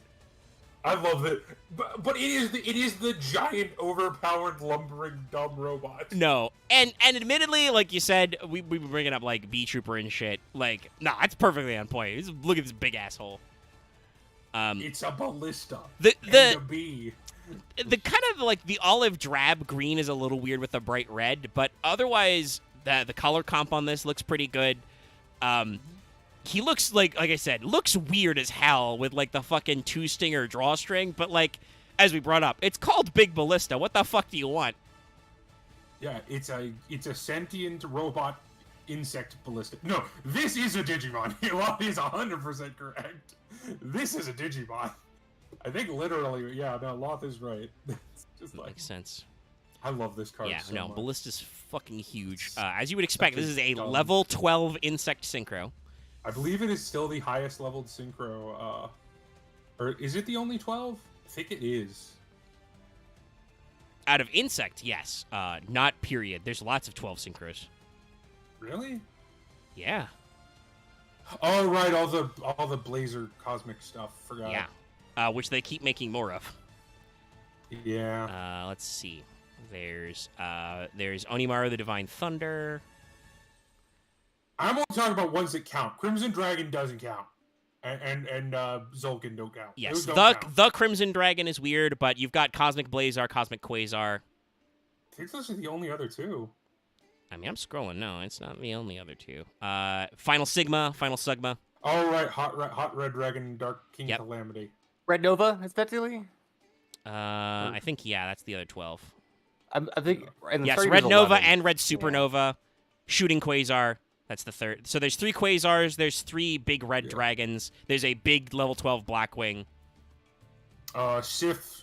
Oh no, that's the new. And you feel like a lot of the 12s are like Stardust ones where you're Sphere. supposed to like. It quad mostly synchro feels with? like it's a 5Ds thing. The new there may be Transcendrate 12. that's coming out. There's another one. Yep. And then TG Halberd. Yeah. Glaciosaurus. Most of these are just the end bosses. there's 2 super heavy Super Sams as Samurai, well. Steam King. Yeah. Yeah. Seafer Divine. Steam King. It's mostly like there are a decent number of them. Most of them are the big 5Ds, finishers yeah. for lots of 5Ds type or other synchro archetypes. Like obviously, you've got super heavies in there as well. But Ballista is only 3k attack for being level 12 with 800 defense. But it's fully generic. You say 3k attack, but that is not I know. correct. It's got some other stuff, but yeah, it's interesting how they've teched this out to be a little more fair. If this card is special summoned, you can banish all insect monsters from your graveyard. All monsters your opponent controls currently lose 500 attack and defense for each of your banished insect monsters. If this card attacks a defense position monster, inflict piercing battle damage. If the synchro summon card is destroyed by an opponent's card, special summon 3 of your banished level 11 or lower insect monsters. I have gotten this card up to some stupid attack numbers. Well, that's not how that works. It makes your opponent's monsters small. There are some Right. V-Trooper cards that make you big. What we're learning now is that Dallas is just cheating I in can't Battle remember- Wasps. Yeah, no, I'm cheating or misremembering, whichever is more likely. And I think you all know, audience all knows which one is. Sorry. So apparently Flying C wasn't banned in the Xyz Festival. They forgot. But they No. fixed it. No, it's not bad. It is very so funny. They So one fixed thing- it. There was an emergency update. So one thing, Dallas, I my still response. got to So highest rank with Dallas, my response was, you're doing both. You're forgetting while cheating at the same time blatantly. But I can't cheat because I only ever play this game virtually. Okay, I tried. I don't have paper cards. That shit's expensive. It's true. I mean, you already spent all that money. You spent all the your cardboard money on Magic. No, I don't think he does. Even my Magic collection is not that like. It's only like maybe 1,000 at most. How expensive for the how expensive for like the psychology? That's over like multiple dozens of years. But Ballista is a potent card. I mean, it doesn't have double piercing, so it can't like end the game immediately. But still, it's piercing. It makes your opponent's monsters fucking tiny. Omega, let me imagine you a world. Oh no, I don't like this already. It's already tyranny. So, you know the effect of residence insect, correct? Yeah. You also know that because it was a card printed when babies were formed, it is not once per turn, so you can trigger 3 at once. I would like to argue your point, but you're not. You're It's very funny to summon this to trigger 3 residence insects, is what I'm saying. Yeah. Yes. Is it up to like 11 levels? No. A resident insect resident has 2 when he effects. gets It's banished. when this card is sent from the field or when this card is banished. Yeah. So you summon Ballista to trigger all 3 resonance insects at once. Which then does 3 foolish burials of an insect monster. Yes, which is usually Gokipole, what's the other one? By the way, I want to throw this I out there. usually Resident toss Insect's so 2. well known for how fucking stupid it is. It's literally almost 10 years old. It's 9 years old. It was printed in Duelist Alliance. It was just reprinted again this year, or will be reprinted on Street Date in 2 days in Structure Deck Beware of Trap Tricks. It was actually that expensive, though, for the simple fact that it was in Duelist Alliance and a common, I believe. Yeah, no, and it's that fucking set everywhere. was bought like crazy, so it never got like No. stupid. But it wasn't like in that general, some of those, I don't know if the Trap Trick support makes Trap Tricks meta, but the Trap Trick Structure Deck is really good. Oh yeah, no, as a product, it is good. Because that has another Ash Blossom reprint. It's got Moral Tack in it if you're into that. The hands are honestly okay for that. What do you think the chances of actually being able to buy one is? I mean, I don't know. Like, Depends on where I you don't- are. I don't know how important these cards are, like, right now. Like, that's the thing. Like, I don't know if people need these cards right away, but it's a really good product to get into Yu-Gi-Oh! Because it's got... I mean, let's see. I know people had, like, a thing... When people... I remember seeing some people talking about, like, YCS Vegas. Ash was used a fuck ton. Like, 15... Like, at least 15 times on average per day. That's for a because person. it was. Well, I'll say that I can tell you why that is. It's not because Ash is necessarily amazing right now, because we don't actually know that. It's because Ash is what I would like to call a safe bet, like hand trap. Like, That or Shifter, but, like... people Ash called. Well, no, Ash Shifter's called not a safe bet. by- Yeah, Shifter's not a safe bet at this point. You also you Running have to be aside, playing yeah. a... Yeah. You have to be playing a Ash- deck that doesn't yeah. lose to Shifter, and your opponent has to be playing a deck that loses to Shifter. Yeah, Ash called by probably Ghost Bell and Driver are generally the like. These are safe bet. These will be decent. And even then, I feel like the Gamma Driver is like not always played fully. Maybe because it's usually like No. a package of like 4 cards. Yeah, it's 4 cards. But no, the Trap Trick Structure deck is full of great reprints. It's got most of your Trap Tricks that matter. It's got, all your extra deck shit. It's got the card Trap Trick. But it's also got like Artifact Sanctum and Moral Tack. It's got Trap Hole, Bottomless Trap Hole, Void Trap Hole, Trap Trick Trap Hole Nightmare, Floodgate, and Gravedigger's Trap Hole. Trap Trick itself is the one I'm most excited to get a reprint. It's got That card- a Raigeki and a Feather Duster reprint. It's Raigeki got doesn't matter at all, but the Feather Duster one is nice. yes. I mean, it's still good. Raigeki was recently put to 3. It's got Shade Brigandine in it for some Raigeki's reason. just been printed. Yeah. But also, it's got Ash Blossom and evenly matched. Well, it's Omega. It's doing the like hat staples stuff. Well, yeah, no, I it's believe, very much a uh, hat Shade- deck, but also it's got some Shad the good shit. Brigandine was played in hat decks.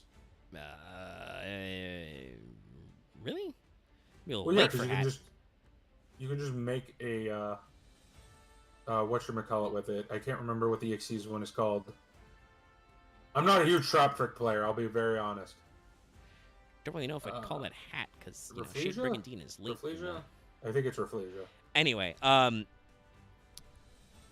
It's also got like they've got good generic plant and insect support that are being printed. Resident Insect, new Lone Fire Blossom print. Yeah, that one does. Omega, I will say that one definitely doesn't matter because I think if I remember correctly, Lone Fire is one of the highest printed. Oh yeah, no. non-anime Like cards. it is. It's just it has been a Not little the while since it was archetype printed cards. as a common. Kumungus and Godala are also interesting. Yep. Those haven't been printed as much as you would think. Nope, Kumungus and Ghidorah in there. They also have, not really necessary, but it's free extension for the deck, but they've got Purple Nightfall and Blue Sky, which are pretty commonly played Mech Knights. I'm guessing the English version is not going to include it, but they're printing Maxi in it. Oh, no, we already know. I think they took out Maxi and put in Ash, Okay, that makes sense. and they took something else out, I think, to put evenly matched in there? What else is banned in the TCG? I don't know, but it's a decent product. It's a good look at them making a structure deck. Like they're actually putting a lot of usable staples back in there. And even if you only use it for like Kitchen Yu-Gi-Oh and locals, like again, never a bad idea to reprint a Raigeki. Bad.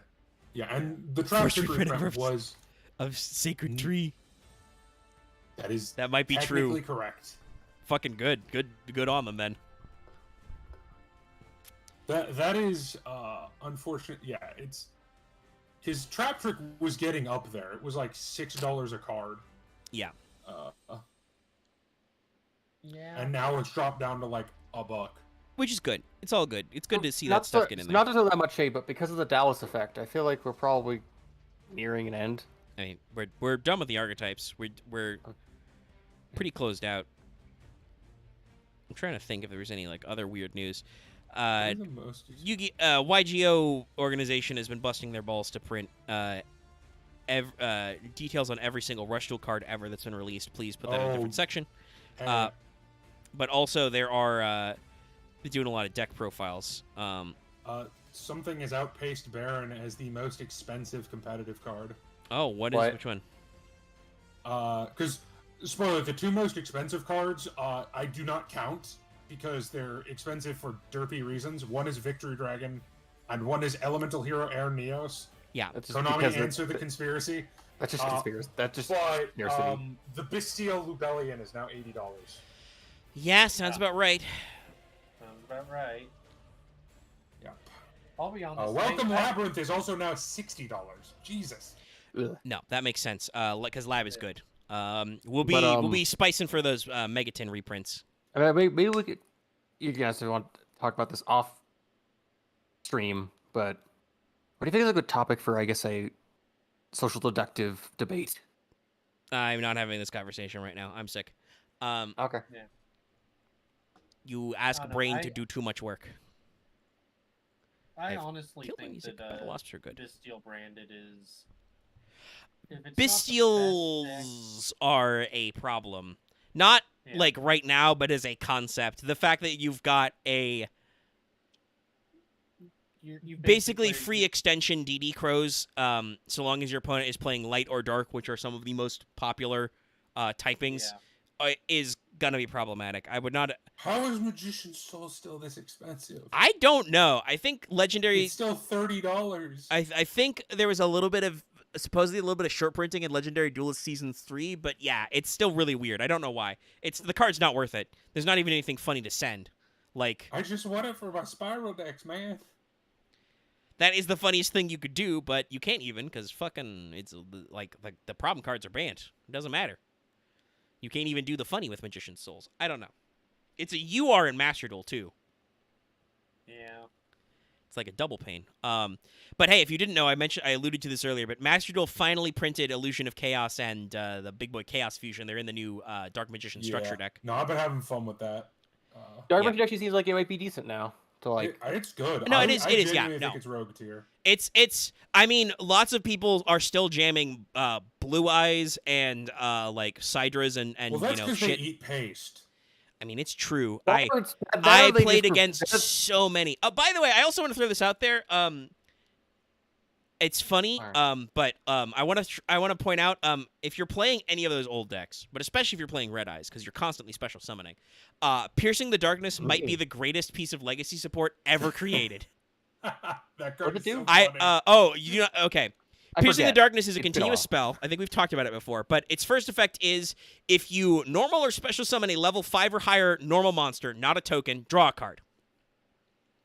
If a normal monster battles, or if I think it's Ritual Fusion exceeds. Yeah. I don't remember if it's Ritual Fusion Synchro. Exceeds, or Synchro. Yeah, it's everything but Link. Okay. Why That does was Synchro? 'Cause made with a that's normal Synchro monster or version. has a normal monster's material, etc. You can have that monster gain the attack of an opponent's monster when battling. So it's just a permanent honest and a free draw. And when I was playing the Legacy Chronicle, I teched 2 of those motherfuckers into my Red Eyes deck because that's just extra draws and extra battle, baby. I assume you can just. I assume you do you run Dragon trying to like pitch your like normal Red Eyes? I only roll No, Axe, you don't understand how Red Eyes works. I have 4 Dragon Shrines. Dragon Shrine is just how Red Eyes works. Did not need Red Eyes. Red Eyes did not need Dragon. Hey, you want to know what the worst card that is way too expensive is? What? Because I just find well, other than Airneos, of course, but that's because once again, conspiracy. Victory Dragon because it's banned. No, Okay, because it was a prize card. Those don't count. Like those 2 cards don't count. Yeah, we know why they're expensive. What's a weird one you got there? Nimble Sunfish. What'd it do? Oh yeah, they were. When this card is destroyed by battle and sent to the graveyard, send 1 fish-type monster from your deck to the graveyard, and then special summon 1 Nimble Sunfish from your deck. I feel like I could see that as an fish deck. Huh? I mean, It's I a know very good fish card, but it's $20 as a super rare. It's like a level. Was it only 2, printed I think, once? So you can use Yes. it, right? It's probably It why. is good in I Sprite. remember MBT was joking. Yeah, it's a about 2. that. Nimbles are good in Sprite, but this is I only see. been Yeah. printed. I mean, the problem is the card is literally 10 years old. Yeah. Well, There more are a bunch actually. of It's like cards that 12. are like that. It's from the Shining Darkness, and it's never been reprinted. That happens sometimes. Yeah. Yeah. Like, If they ever made a goatee, similarly, maybe they ever made an It goes with XX Nimble Saber Angler, Ember's Nimble Beaver. Blade is also $20 because it's only been printed at Absolute Power Force. Like, those are always the interesting ones of like Konami. You should probably reprint these cards because they suck. But And honestly, they unreasonably might expensive. depending on when Chaos that End was. Master is another one. I could totally Just see like- Sunfish being like in like an OTS pack or something, Yeah, or 'cause, like, some other weird side set. like at least with Chaos End Master, even though it was only printed once and it's expensive, it's not like an archetype card. Yeah. It's just its own thing that is like, whatever. But like So with Ember's Blade and Nimble Sunfish, those are archetypes. And I mean, Chaos End Master is a light tuner with Chaos in his name, so like that Wow, might a actually lot of matter. X-Saber cards are ridiculously expensive. So They had very few just because printings. I'm trying to Oh, not forget Wait, this. hold on, Dallas. Okay. You'll probably get the X Saber reprints when they get to Hidden Arsenal Part 2. If they That's do that true. product, yes, they will probably do that. We'll see. It was a pretty shit set, but anyway, Axe, what were you saying? I was remembering you talking about Piercing the Darkness of being like, it's worded where it's like, I don't know why it needed to have a synchro condition on it, but I guess it's just so it can be generic, even though it's no, designed for what you're expecting to have. Axe, what is the other extra deck type of Blue Eyes? Oh, okay, because I thought it was meant. I thought it was meant for more loosely just Dark Magician. I mean, No, it was it's clearly Dark designed with Dark Magician- Magician in mind, but it came out around all of those like old school It's Dark sets. Magician, Blue Eyes, and Technically, Red I think the Red Eyes part is like an afterthought, but it works, right? Yeah. The weirdest that's thing all is, normal I just shit. thought about it, but it's like, I mean, Omega, I don't want to hurt you would too we much. call- but I- Red No, Eyes is Dallas. synonymous with I went on afterthought. for like 15 minutes before we even got started on Beat Trooper about how I wanna- Red Eyes is the least loved child of Konami. I want to get to the point of like, if we break it down, would Blue Eyes be mostly like a fusion and synchro deck with like the Yeah. weird part of rituals? Because like, unlike Dark Magician, where it's mostly rituals with fusions and sometimes No. Also, The you're incorrect with that. You're Chaos incorrect Max with that. variant is still very popular. No, I would say Blue Eyes has more ritual support in it than Dark Magician does, because the Illusion of Chaos, you don't really ritual summon that much. No. Gotcha. Mostly you for- just- I mean, Yeah, honestly, run the yeah. spell, I guess. Right. Blue Eyes Well, players I'm can gonna- actually play Chaos Form and actually make it work. You can't really Yeah. play Chaos Form, and that there's a reason why Secrets of Dark Magic is both a fusion and a ritual card. I mean, you can play Chaos Form. Like, I do run one Chaos Form because it does summon Illusion of Chaos. It's true. All It's right, just thanks, it's guys. got I'm some really gonna weird jump interaction. off. All right. Okay. Alright. But yeah, no. Their Blue Eyes' extra deck is mostly synchro They've got really good synchros, and they've got great fusions, honestly. Yeah, Dark Magician is also mostly a fusion deck. Yes. They have a lot of fusions to pick from. The main thing is just the Dark Magicians is really good. They also have some Xyz I would plays. say Master of Chaos is better at this point. Yes, probably Master of Chaos is probably a better pick. I'm now just trying to think about. I gotta be honest, Also, Dallas. I feel like it was other people not knowing how to do it well, but I didn't actually see a lot of Dark Magician players in the event go into their extra. It was weird. A lot of people searched Secrets of Dark Magic. I don't know if I just turned it off because they kept setting Eternal Soul, and I was like, get rid of that. Go away. Stop it. But like Eternal Soul, kill all the monsters. I mean, that is what it does. So many Dark Magician players flip Eternal Soul when they don't need to. It's true. I'm just like, why did you? Okay. Isn't the point for us to flip it when you don't have a way where you don't think it will be contested? You flip. I'll be very honest. You flip Eternal Soul when you can use it to trigger Dark Magical Circle. That's when you flip Eternal Soul. Yes. And if I don't have Dark Magical Circle on board, I don't use it. No. Because it is the epitome of a win more card, guys. I mean, no, Eternal Soul is not a win more card; it is a setup card. The problem is that it's too much of a loss if you're not going to gain card advantage off it. Just summoning a Dark Magician who is unaffected is not good. You need to trigger it off Dark Magical Circle because then you get your once per turn banish. Here's the thing. Other than Eternal Soul, I would rather use Timaeus to make a fusion. Use what's the thingy? The Blue Eyes White Dark Magician card. I can't remember what it's called. Chronicle Magician. Yeah. I would rather Chronicle Magician summon to make an Xyz.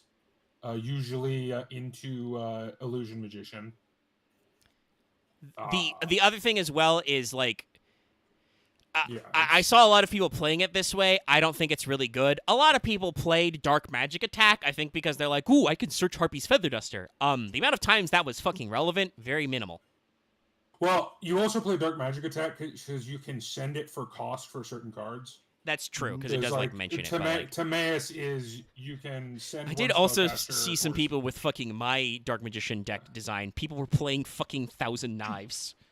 Dude, I run Dark Burning Magic Attack. That's the other thing, Dallas. I didn't see anybody playing actual Dark Magician Girl, and I'm like, you should at least for just the extra name, because you can get so many more summons off her. She's relevant because of I would say before Salvation, she was not worth it, but after Salvation, she's kind of worth it.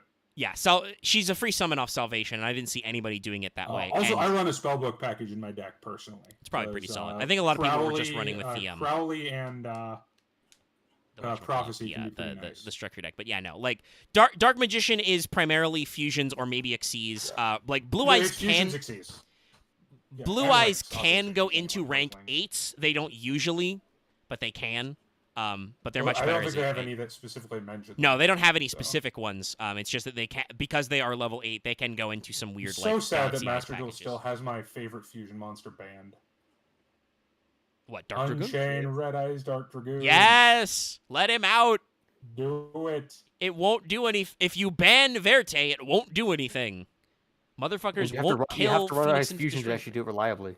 Well, you always have to run Red Eyes Fusion. The problem is that no, you don't. Secrets of Dark Magic, motherfucker. Oh, you're true. Oh, true. You can't send Secrets of Dark Magic off Verte, but I guess if you play that run like, would you run normal Red Eyes or just any other Red Eyes card? No, you'd run Red Eyes. Like here's the thing about Dragoon. Dragoon gets 2 pops if you use 2 normal monsters. Yeah. And here's the thing about Verte, that you'll see people just run even just D heroes in their deck just to have fucking Phoenix Enforce or whatever. Well, the thing about the Secrets of Dark, like, you would obviously run a Red Eyes. Verte is not banned. But the thing about it with Secrets of Dark Magic, you could also use Timaeus as the other fusion if you didn't have Red Eyes in your hand. Mm-hmm. Because unfortunately, Dark Magician's fusion does not summon from deck. No. That's why Red Eyes Fusion I think is a solid choice, because it lets you. And that's the reason why it was the package, because it lets you bin one Dark Magician and 1 Red Eyes from your deck. There were some people who were labbing out in the TCG when they thought Red Eyes Fusion might be getting limited or Verte might be getting banned. But you did. Yeah, we're talking about the Master Duel, because you can't even make Dark Dragoon in Master Duel, and it's so stupid. But Unchained Dark Dragoon. There was Red Eyes Insight is a fucking phenomenal card. You can run an insight package, but again, it's just the main thing is just because Verte can send Red Eyes Fusion without actually activating Red Eyes Fusion's restriction effect. It's fucking stupid and broken. I would love to play. I would only play. Yeah, you can limit one. Yeah, I did see it. I think we mentioned it. We might not have mentioned it, but it was, what was it? Oh, right. Zed said this in the chat. The anime effect of Hama was if it attacks a card, it does something different. What is it? It doesn't need the synchro monster attack twice, so it always attacks twice, but its reduction is not flat. It's proportional to the damage dealt, which is arguably may or may not be worse depending on what your setup is. Could be worse. It's or like better. a nerf, but not a nerf. It's weird. The double attacking is technically a nerf because it means you have to play a specific combo line to get it, but I think it works out for the deck because it just encourages the things. Anyway, you could put Dark Dragoon to 1. I would not want to tech in more than one Dark Magician in my Red Eyes deck, and presumably a Dark Magician player would not want to tech more than one Red Eyes, if then, or you would just play around the other honestly, effect. I would debate with playing it without, just because it's so much easier. Because yes, you do lose a pop, but it's how much you could do with it. I think it's still worth it. I mean, because of the way that Red Eyes works, I would absolutely play the 1 DM and just bin him. Well, yeah, because you have like 50 normal monsters in your deck because of Geminis. Yeah. Also true. But also that's because Return of the Red Eyes lets you summon a... I have to double check. Is it even a Red Eyes monster or is it a normal monster? No, Dark Magician does not have the normal monster thing that Red Eyes does. It has the level 7 spellcaster, or dark spellcasters usually. Yes, Return of the Red Eyes. If you control a Red Eyes monster, target one normal monster in your graveyard, special summon it. If this card in your possession is destroyed by opponent's card effect and sent to the graveyard, target a Red Eyes in your graveyard, special summon it. You can only use each effect once per turn. So yeah, technically, if I set up Return with like a Red Eyes fusion, I could bring back Dark Magician for more rank 7 plays. No. What I'm looking for... Oh, God. Just quickly, sorry, I know we're way off the topic of. We're wrapping up. We're almost at 3 hours. We're gonna get off soon. I'm a little sick, so I can't. But just for chat, would you kindly put the image I put up next to next to that boy? Oh yeah, sure. So they can very much see how very similar it is. Beedramon. Yeah. It's Canon Beamon. Yeah, Beedramon is a different Digimon. Right. It's been a while. No, I'm not even kidding. I know. Yeah. It's been a while. It's a very similar pose as well. Oh God. Loth, you'll appreciate this because you understand this is possibly one of the greatest movies ever made in anime. I just watched the Digimon movie again last night. Unironically. I promoted none of this. I fucking love that movie. And I'll say it firmly. Dub is better than sub simply because of the music. Yep. It's so silly. Why are we using licensed What should we soundtrack this anime movie to?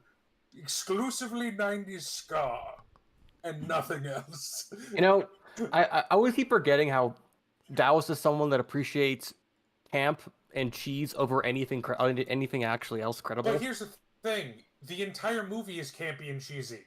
It's literally kids go inside the internet to fight a virus. And get you? It's the only time you talk positive about things that aren't weirdly subjective. That's not true.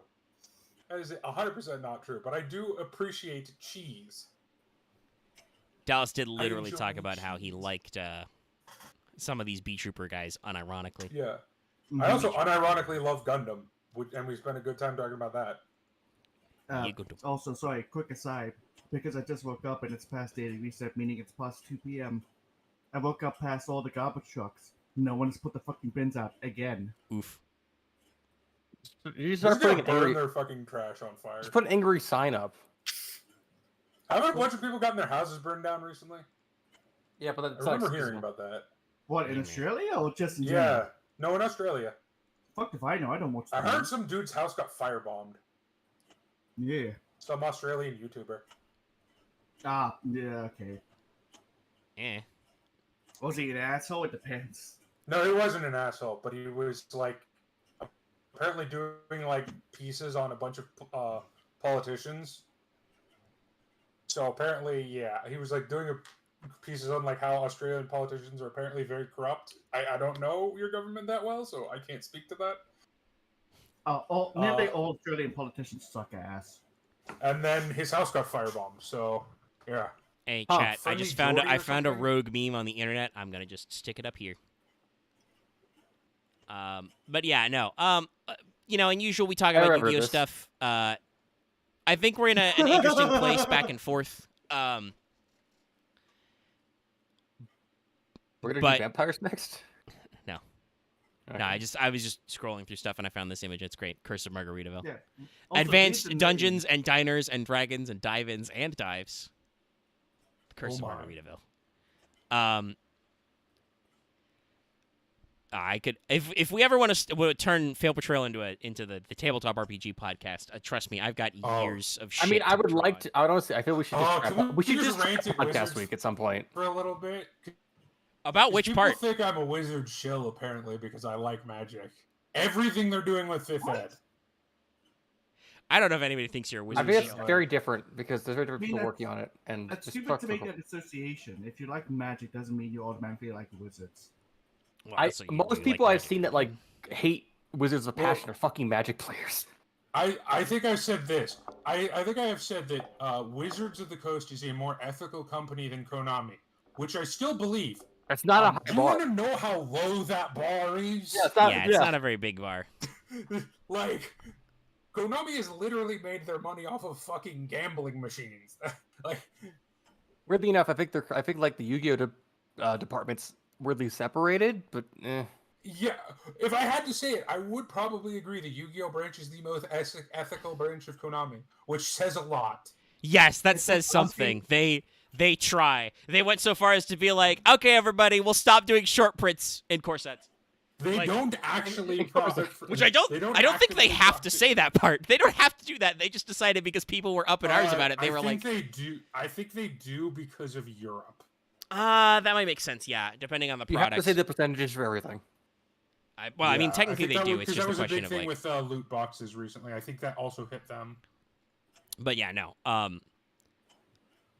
There's a lot going on there.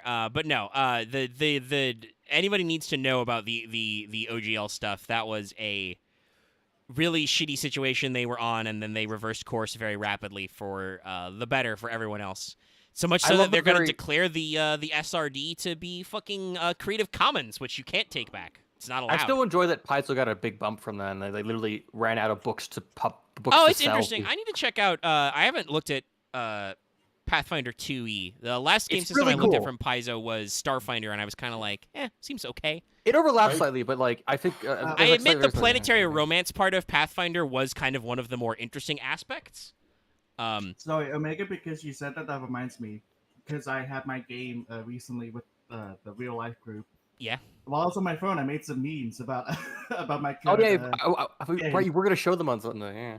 Yeah, I'll post them in the tabletop cabal with some context. But it was like, we're having some dumb nonsense. Time to make a meme. No, But it's, I'll say that. Like, All right. I don't hate Pathfinder. My only issue is that it doesn't fix my biggest problem with D&D and makes it worse. Or I should say, it amplifies the problem from 3.5 because let's be real, Pathfinder is basically D&D. I think 3.5 2E is. adjusted. I think 2E is more like. Understandable. Understandable. It's the fragility of early game and how early campaigns can end very out of nowhere. Because weird thing about that is that the scaling is don't If you change. say you're supposed to play the game from level 5 and above, I'll hit you. No. The entire point of your tank character is to make it that you don't get crit, because everyone else get crit. And the point is that if you go down as your tank character, making sure no one else gets hit, you're doing your job right. It's a very lethal game, but it can go back either way. So like Well, it's kind of that's what shaped around I that. don't like very lethal games. Yeah, that's the and that's a thing. style. Like, Shit. that I is a think- thing that's like that's a game design conceit. Like some people like games that are more lethal and are like, I want my game to be even Well, lethaler. Like, And then here's other the people thing, like, I actually But don't it's like not highly haha, you games. died lethal. It's more There are about you have to certain- plan about what you're doing. there are certain games that I'm okay with high lethality on, and by that I mean literally only if it's set in Warhammer, because that's kind of the point. But like, Well, just Dallas, I don't think to- you've ever complained about the lethality of Delta Green either, but that's mortality, honestly. It's not that lethal though. it is true. Technically, Delta Green is actually, shockingly enough, less lethal than regular Call of Cthulhu. it's Yeah, still like, a I would arguably say highly Call of lethal Duty- system. You're not really gonna fight a Shoggoth oftenly. Well, And that thing will just It's kill you. different conversation. the thing about it Yeah. is, I would say that the lethality of Delta Green and Call of Cthulhu even is more put in the hands of the DM than the lethality of Yeah, but Pathfinder it's usually the- and yeah, it's usually the D&D. handler of the That's two. what I True. don't like. Is that the lethality of D&D and Pathfinder is almost 100%, in my opinion, down to the dice. Which I honestly really don't like. The thing is, I actually, from what all the research I've done on Pathfinder 2, I think that it's actually quite balanced. 2e at least. I would prefer. I still don't think it's balanced. As having played both. I think all the characters are balanced equivalent to each other Well, in no, some it's respects. balanced, but it's still not non-lethal. That's the I problem. just see it as the champion, the paladin, or the tank class is designed around That's you won't get crit. That's true, You but a only run get of hit. bad, And a then if run your of killer's bad doing your job well, dice- you're fine. A run of bad dice still ends the game. I mean, yeah, and, honestly, Axe like, oh well, I don't get crit. That doesn't fucking mean anything. The point is not getting crit because Yeah, But then but you're fucked. Axe, there's 19 other results on the dice than the 20, and that's also not accounting. Well, Yeah. honestly, I should hope You while we're at could low. get 10. I should hope that we are at low levels that other crits are not. We're not talking about enemies that can crit on like 19s or 18s. Well, yeah, you certainly you not can 18. because it's if you clear by 10. Yeah, that's the other thing. The which I point is don't also like. you have taunting skills, so you can actually metagrade aggro. I mean, that's Yeah, but cool that and doesn't important, make but it still, like, non-lethal but that acts. I don't. You're not understanding what I don't think you're Making understanding what the I understand that's by actually lethal. making crits more frequently worse is worse. That's bad. Then Why? you If can. only your tanky character's getting hit though. But So getting he hit dies more faster. Is worse. I This is feel what it's I'm saying. also really And good it's at least. static. It's a static crit now. It's not like the other What way. I mean, what I say in this is, the results of TPKs that I've run in the past have very rarely been because of like one crit. That is usually not what kills a TPK. It's my players keep missing, and the enemies keep chipping and chipping till eventually they're all dead. Yeah, it's no, usually like, people missing more. Okay, than because I'm crits. used to where like in Pathfinder usually, at least in 2, I know they made it where you're not gonna miss as often, either. I mean, like, I don't know. I'd have to study the math. Axe, honestly, it sounds like you don't know. Like, you've just read stuff. Which, you know, there's a lot to be said from reading a game, but Dallas said that he's, you know, played a little of both versions. So there's some back and forth there. But in general, like, I have actually played a little bit of Pathfinder at low levels. I was told by my game master to make 3 characters. I think the 2e it's a bit better about it. It is better. It probably I'll is say- I was better. playing, as someone who's played both. First edition, better. that is actually a problem. I'll say this: 2e is what I would like to call at the level that 3.5 is in terms of lethality, which to me is still unacceptable because I did not enjoy.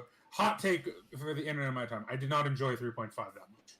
That's fair. I mean, that's okay. I think it's I mean, there's an something AMA for a guy that like how I did have my research that I'll link to you eventually. So if you want to go ask questions out at some point, and you go, I mean, just played it. yeah, I'm about to say, I don't really care that a guy did an AMA. I'm interested in like how it feels at the or table. he's about to He do can, one, but yeah, fair enough. Yeah. that also doesn't matter. Like Okay. we can Yeah. listen. As a person who designs games, what your game designer says and thinks that how dice should work doesn't mean matter. dice do that thing. Yeah. Goo. For I feel example, like Pathfinder Deadlands. 2e probably has like You get Deadlands. leveled out some things and they've done some smart stuff probably because I should fucking hope that they've, you know, advanced past the year 2000 in game design. They have. But Like, I- dice should end up with I still think whatever. fundamentally they're trying to appeal to those people who wanted to play 3.5 and like now they're into like I think their market share also has a significant number of wanted to leech people from 5e, but because I will say this, I do think from what I've heard of people saying about it, compared to the way 5e is written, Pathfinder is written very much in the old school 3x variants where no. Rules are specific. If you want to break the rules, you can. That's the DM's prerogative, but there's none of this wishy-washy open to interpretation. When we say this is this, we mean it. Which I know 5e had a lot of problems with putting way too much work on I the just GM. enjoy 2e because of how flexible you can do design because a lot of it is about base rules and then addendums you can get and so on and so on. But like it works within. I mean, coherently. every RPG hopefully is built on exceptions rather than. I just like other features. Like works on what your DM is willing to work with. It sounds to me like Pathfinder, I think, has always had a better grasp of different character archetypes than 5e did. I feel like Wizards has been very reluctant to get weird with core player character options. More. Oh, I really like 4e as a design concept. That's okay, but like I think that Pathfinder is always like I've always been really interested in like they have the fucking summoner and the witch and like they had I'm pretty sure Pathfinder's had inquisitors. Obviously fourth had the Avenger type thing. Fourth has a different kind of inquisitor. Yeah, they've got different shit set up. But like it's just I've just been hit by something. I just remembered something. Go for it. A lot of like the first 2 years of Pathfinder 2e's like pre-made adventures were overly designed in being difficult or giving your players no breaks. They're actually that is one thing I've noticed about Pathfinder 2 where like, I will they say were not designed well where they're actually too lethal. I will say that. I mean, that I don't care about. Honestly, that's also a problem Wizards has had for years. Like, I will say this is gonna sound really weird, but in general, I don't know what the fuck adventures are. Well, actually, I know what adventures are for the product. What's that YouTube guy? The Puffin, I think. Your actual Puffin Forest. Yeah. The reason I've always had an issue with his 4.0 video is because he did a pre-made adventure. Generally, yes. I believe a lot of people have called that guy out for not. Adventures are notorious for being miserable. Absolute misery. I don't want to say that like I don't understand why pre-made adventures exist. I do understand why they exist. There's a lot of them for everything. The idea is that when your audience first picks up a book, you can't guarantee that they know what an RPG is and that they're gonna know how to write an adventure. So you can pull shit off there. Correct myself. The idea of like if you want to GM and not just you are the sacrifice upon the altar of GMing, which I know that is how some groups work. As a perma GM, I don't have a lot of experience with that. That is how my GM career started. I mean, that is kind of how mine started, but I was always like following that stuff. But like, I mean. Our forever DM is currently a player, and he's having a fun time rolling nothing but really bad rolls. But once you like, if you have a person who enjoys DMing and wants to do it, I would certainly hope that you would start branching out and like writing your own material or pick and choosing your own material, because obviously something you can customize to your players is always going to be better than something that was pre-written, because that thing that is pre-written has to be really collapsed. So I personally, when talking about how a game is designed, I don't care about prefab adventures. That shit, throw it out. Like, are there player options in here? Are there like cool ideas for loot? Neat. Otherwise, throw it the fuck out. Nobody cares. One of the things I really like. Alice, please. Let me, because this is on this. So. One of the things I enjoyed about what D&D used to do, and I'm really sad they stopped doing this with 5.0, because they did this in 3.5 and 4th Ed, where they did Dragon Magazine. Yeah. Which had what I liked, which were really, because they weren't fully pre-made adventures, at least all the time. Like mini dungeons, stuff like that? Story, dungeon ideas, and encounter suggestions. And the story dungeon ideas were usually like, meant like, okay, here are the basic characters, here's the like idea of the plot, here's some suggestions for how you can like make this to your DMs. Like sometimes they got a bit weird with it. We're like, well, this is how you could make it a sci-fi setting, and I'm like, okay, make a different system. What are you doing? But regardless, okay. It was still like D&D's always had that problem. I still liked that idea, whereas the pre-made adventures, like from, I don't want to be mean to Cobalt Press because they've gone through a lot of things recently, but the Cobalt Press has been particularly bad about like, yes, this is designed for people who've been playing D&D since 1.0 and have like 50 years of experience. So I wanted to correct myself earlier of being that after the first two waves of adventure paths, where are usually like pre-adventures that like are in sections to where they can make full campaigns and different bits accordingly, and so on and so on. But after like the first two waves, they actually made it where they're nicely balanced and give nice pacing, and actually like teach good like encounter pacing to like people running it and so on. Well, that's okay. X, sorry. Just you started this by saying like, well, as a criticism, I would say that those first couple waves, and I'm like, X, I don't care about any of the waves of adventures. All right. I've been GMing for over 15 years now. I think 15 years ish. Yeah, no, about 15. I think I started GMing like Call of Cthulhu Noise 16 or 17. So yeah, it's been almost over 15 years. I need to go like watch more like Pathfinder combats, but like I am interested in. I think it's great, honestly. I personally think that I understand that like there's a lot wrong with 5e, and 5e has done a.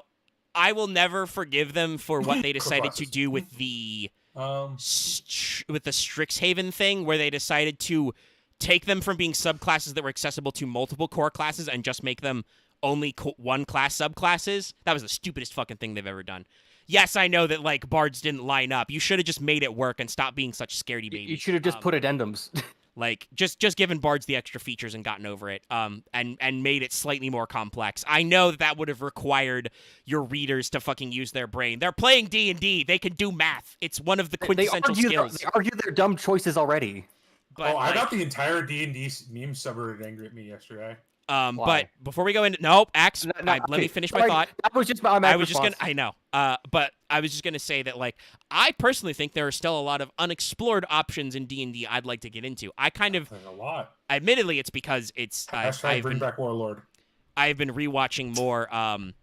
Yeah, there are some fighter subclasses that are a little like that, but are still not the full thing. But I admit it's because because they had the new season. I have been getting back into Critical Role again. But there's still I miss our 5e game sometimes. Like I don't think we got to the depth of like what we can do as characters. And there are other character concepts I would love to try out. I think the College of Spirits bard they introduced in the Ravenloft book is really fucking cool because you're a bard but with tarot cards. Fuck yeah. I'm gonna be honest. I think my character concept was too generic, and that I need to go more unique. What? Wait, what? Wait, That's a joke that I think. What led to that? You saying that? What? I'm lost.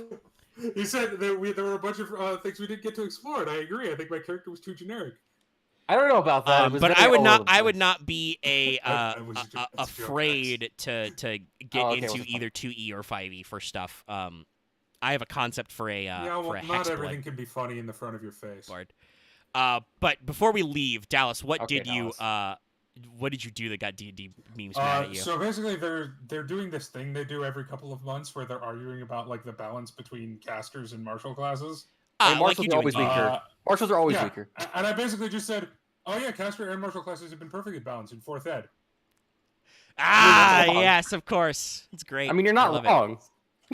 I mean, if we could, I didn't record our D&D game, which was a shame, because, but I honestly, I don't think you guys would have been any less loosey goosey with the mic on. But I understand it was. I mean, it was not my game. Anyway. I wasn't hosting, so I'm okay with it. But I don't know. I don't. The problem is I don't know if I know anybody with any fucking time to get. Like I know Dallas doesn't have time to double game right now.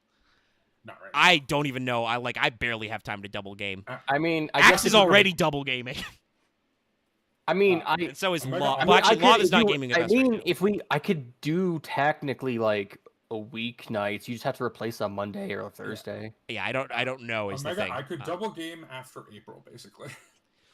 I was gonna say Loth is also double gaming, but technically Loth is not in our current game. It's 1.5 gaming. I am debating if I want to like rig up because Axe keeps complaining about it. No, I'm kidding. I'm thinking of rigging up a different game to run more episodically if Dallas is out, but you will also straighten out eventually. So I don't know. I got a lot of people in the rotation, but I don't know if new APs are coming. We do have a new AP this week. I will probably talk to Lucky to upload that tomorrow. Yeah. I would have said something yesterday, but I'm fucking be more tired. Consistent now. And I'm still kind of tired right now. I'm gonna go a little As late. long as my health is not. Yeah, I understand. So look forward to. I think we had a very good Gensekai AP. If worse comes to worse, I could discount Dallas. But somebody asked in chat. Show yourself correctly. You'd be upside down, Dallas. Chat asked what our next thing for Yu-Gi-Oh is, and as voted on by some patrons, I can't say our patrons because like I know way more than 7 people could vote, but only 7 people voted, and Infernity won. So that's just I don't know why people don't like voting. Where we're at. I don't know. I think that means that too many people saw where the results were and like, oh, Infernity's gonna win, but win by 1. Yeah, sure. That's what I'm okay with. So, yep, we're gonna have fun there. Yeah. Lawn chair. So Oh, we're God. gonna fucking That needs to melt. be that needs to be the chat room art, I guess. I need to make a meme picture of Inferni Archfiend just vegging out on a lawn chair now. No, you Yeah. want to do just do the Virgil meme, but So Archfiend. that is our next pickup. After that, the solo mode. Well, it'll go back to Plunder, but it'll have to be with something else because Plunder is only like 10 cards. What's after Plunder? Doop doop doop doop doop. Beat Troopers, Plunder Patrol.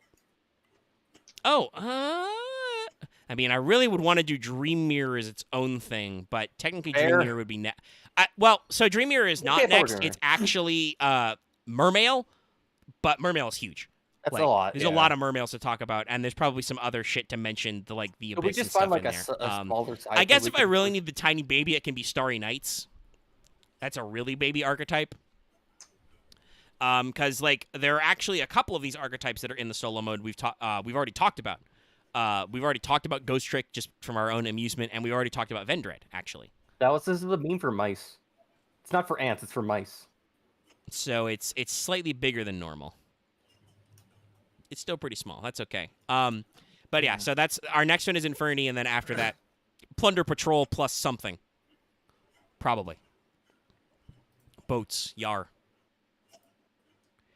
But okay, thank you all for tuning in. There were quite a lot of you. Obviously, there are less of you now, but there was quite a lot of you over there, which was good. Glad you guys tuned in for the bee thing and the jokes and the bees. The bubbity And bees. then I was just kind of venting about life for a bit. It's okay. We talk about stuff. I guess I'll just. I got feel some like I'll stuff be that's the game solitary time. person that likes Pathfinder in the end. But hey, I'm I- playing a Pathfinder 2e game, you fuck. right, I am wrong. I am not opposed to Pathfinder. It's a because I think 2E's got some interesting stuff going on there, but it's definitely like in limited amounts it scratches itches where I got, and it's like I don't know what's up, but I certainly am not going to, much like with 5e, not going to pick up DMing Pathfinder anytime soon. That's fair. But yeah. Anyway, we're gonna wrap up the stream. Thank you so much, everybody. Don't forget to like, comment, and subscribe. Stay tuned for hopefully Final Fantasy 14 tomorrow. I should be able to finish off Heaven's Word. We'll see. Like I said, I'm feeling a little sick, so we'll see how I feel tomorrow. But hopefully we'll do that and get through all that stuff. And like I said, keep your eyes out for a Gensakai AP sometime this week. That's all I got. I'm gonna go now, and I'm gonna go lay the fuck down. Good night, everyone. Go the fuck to sleep. That's where the video ends.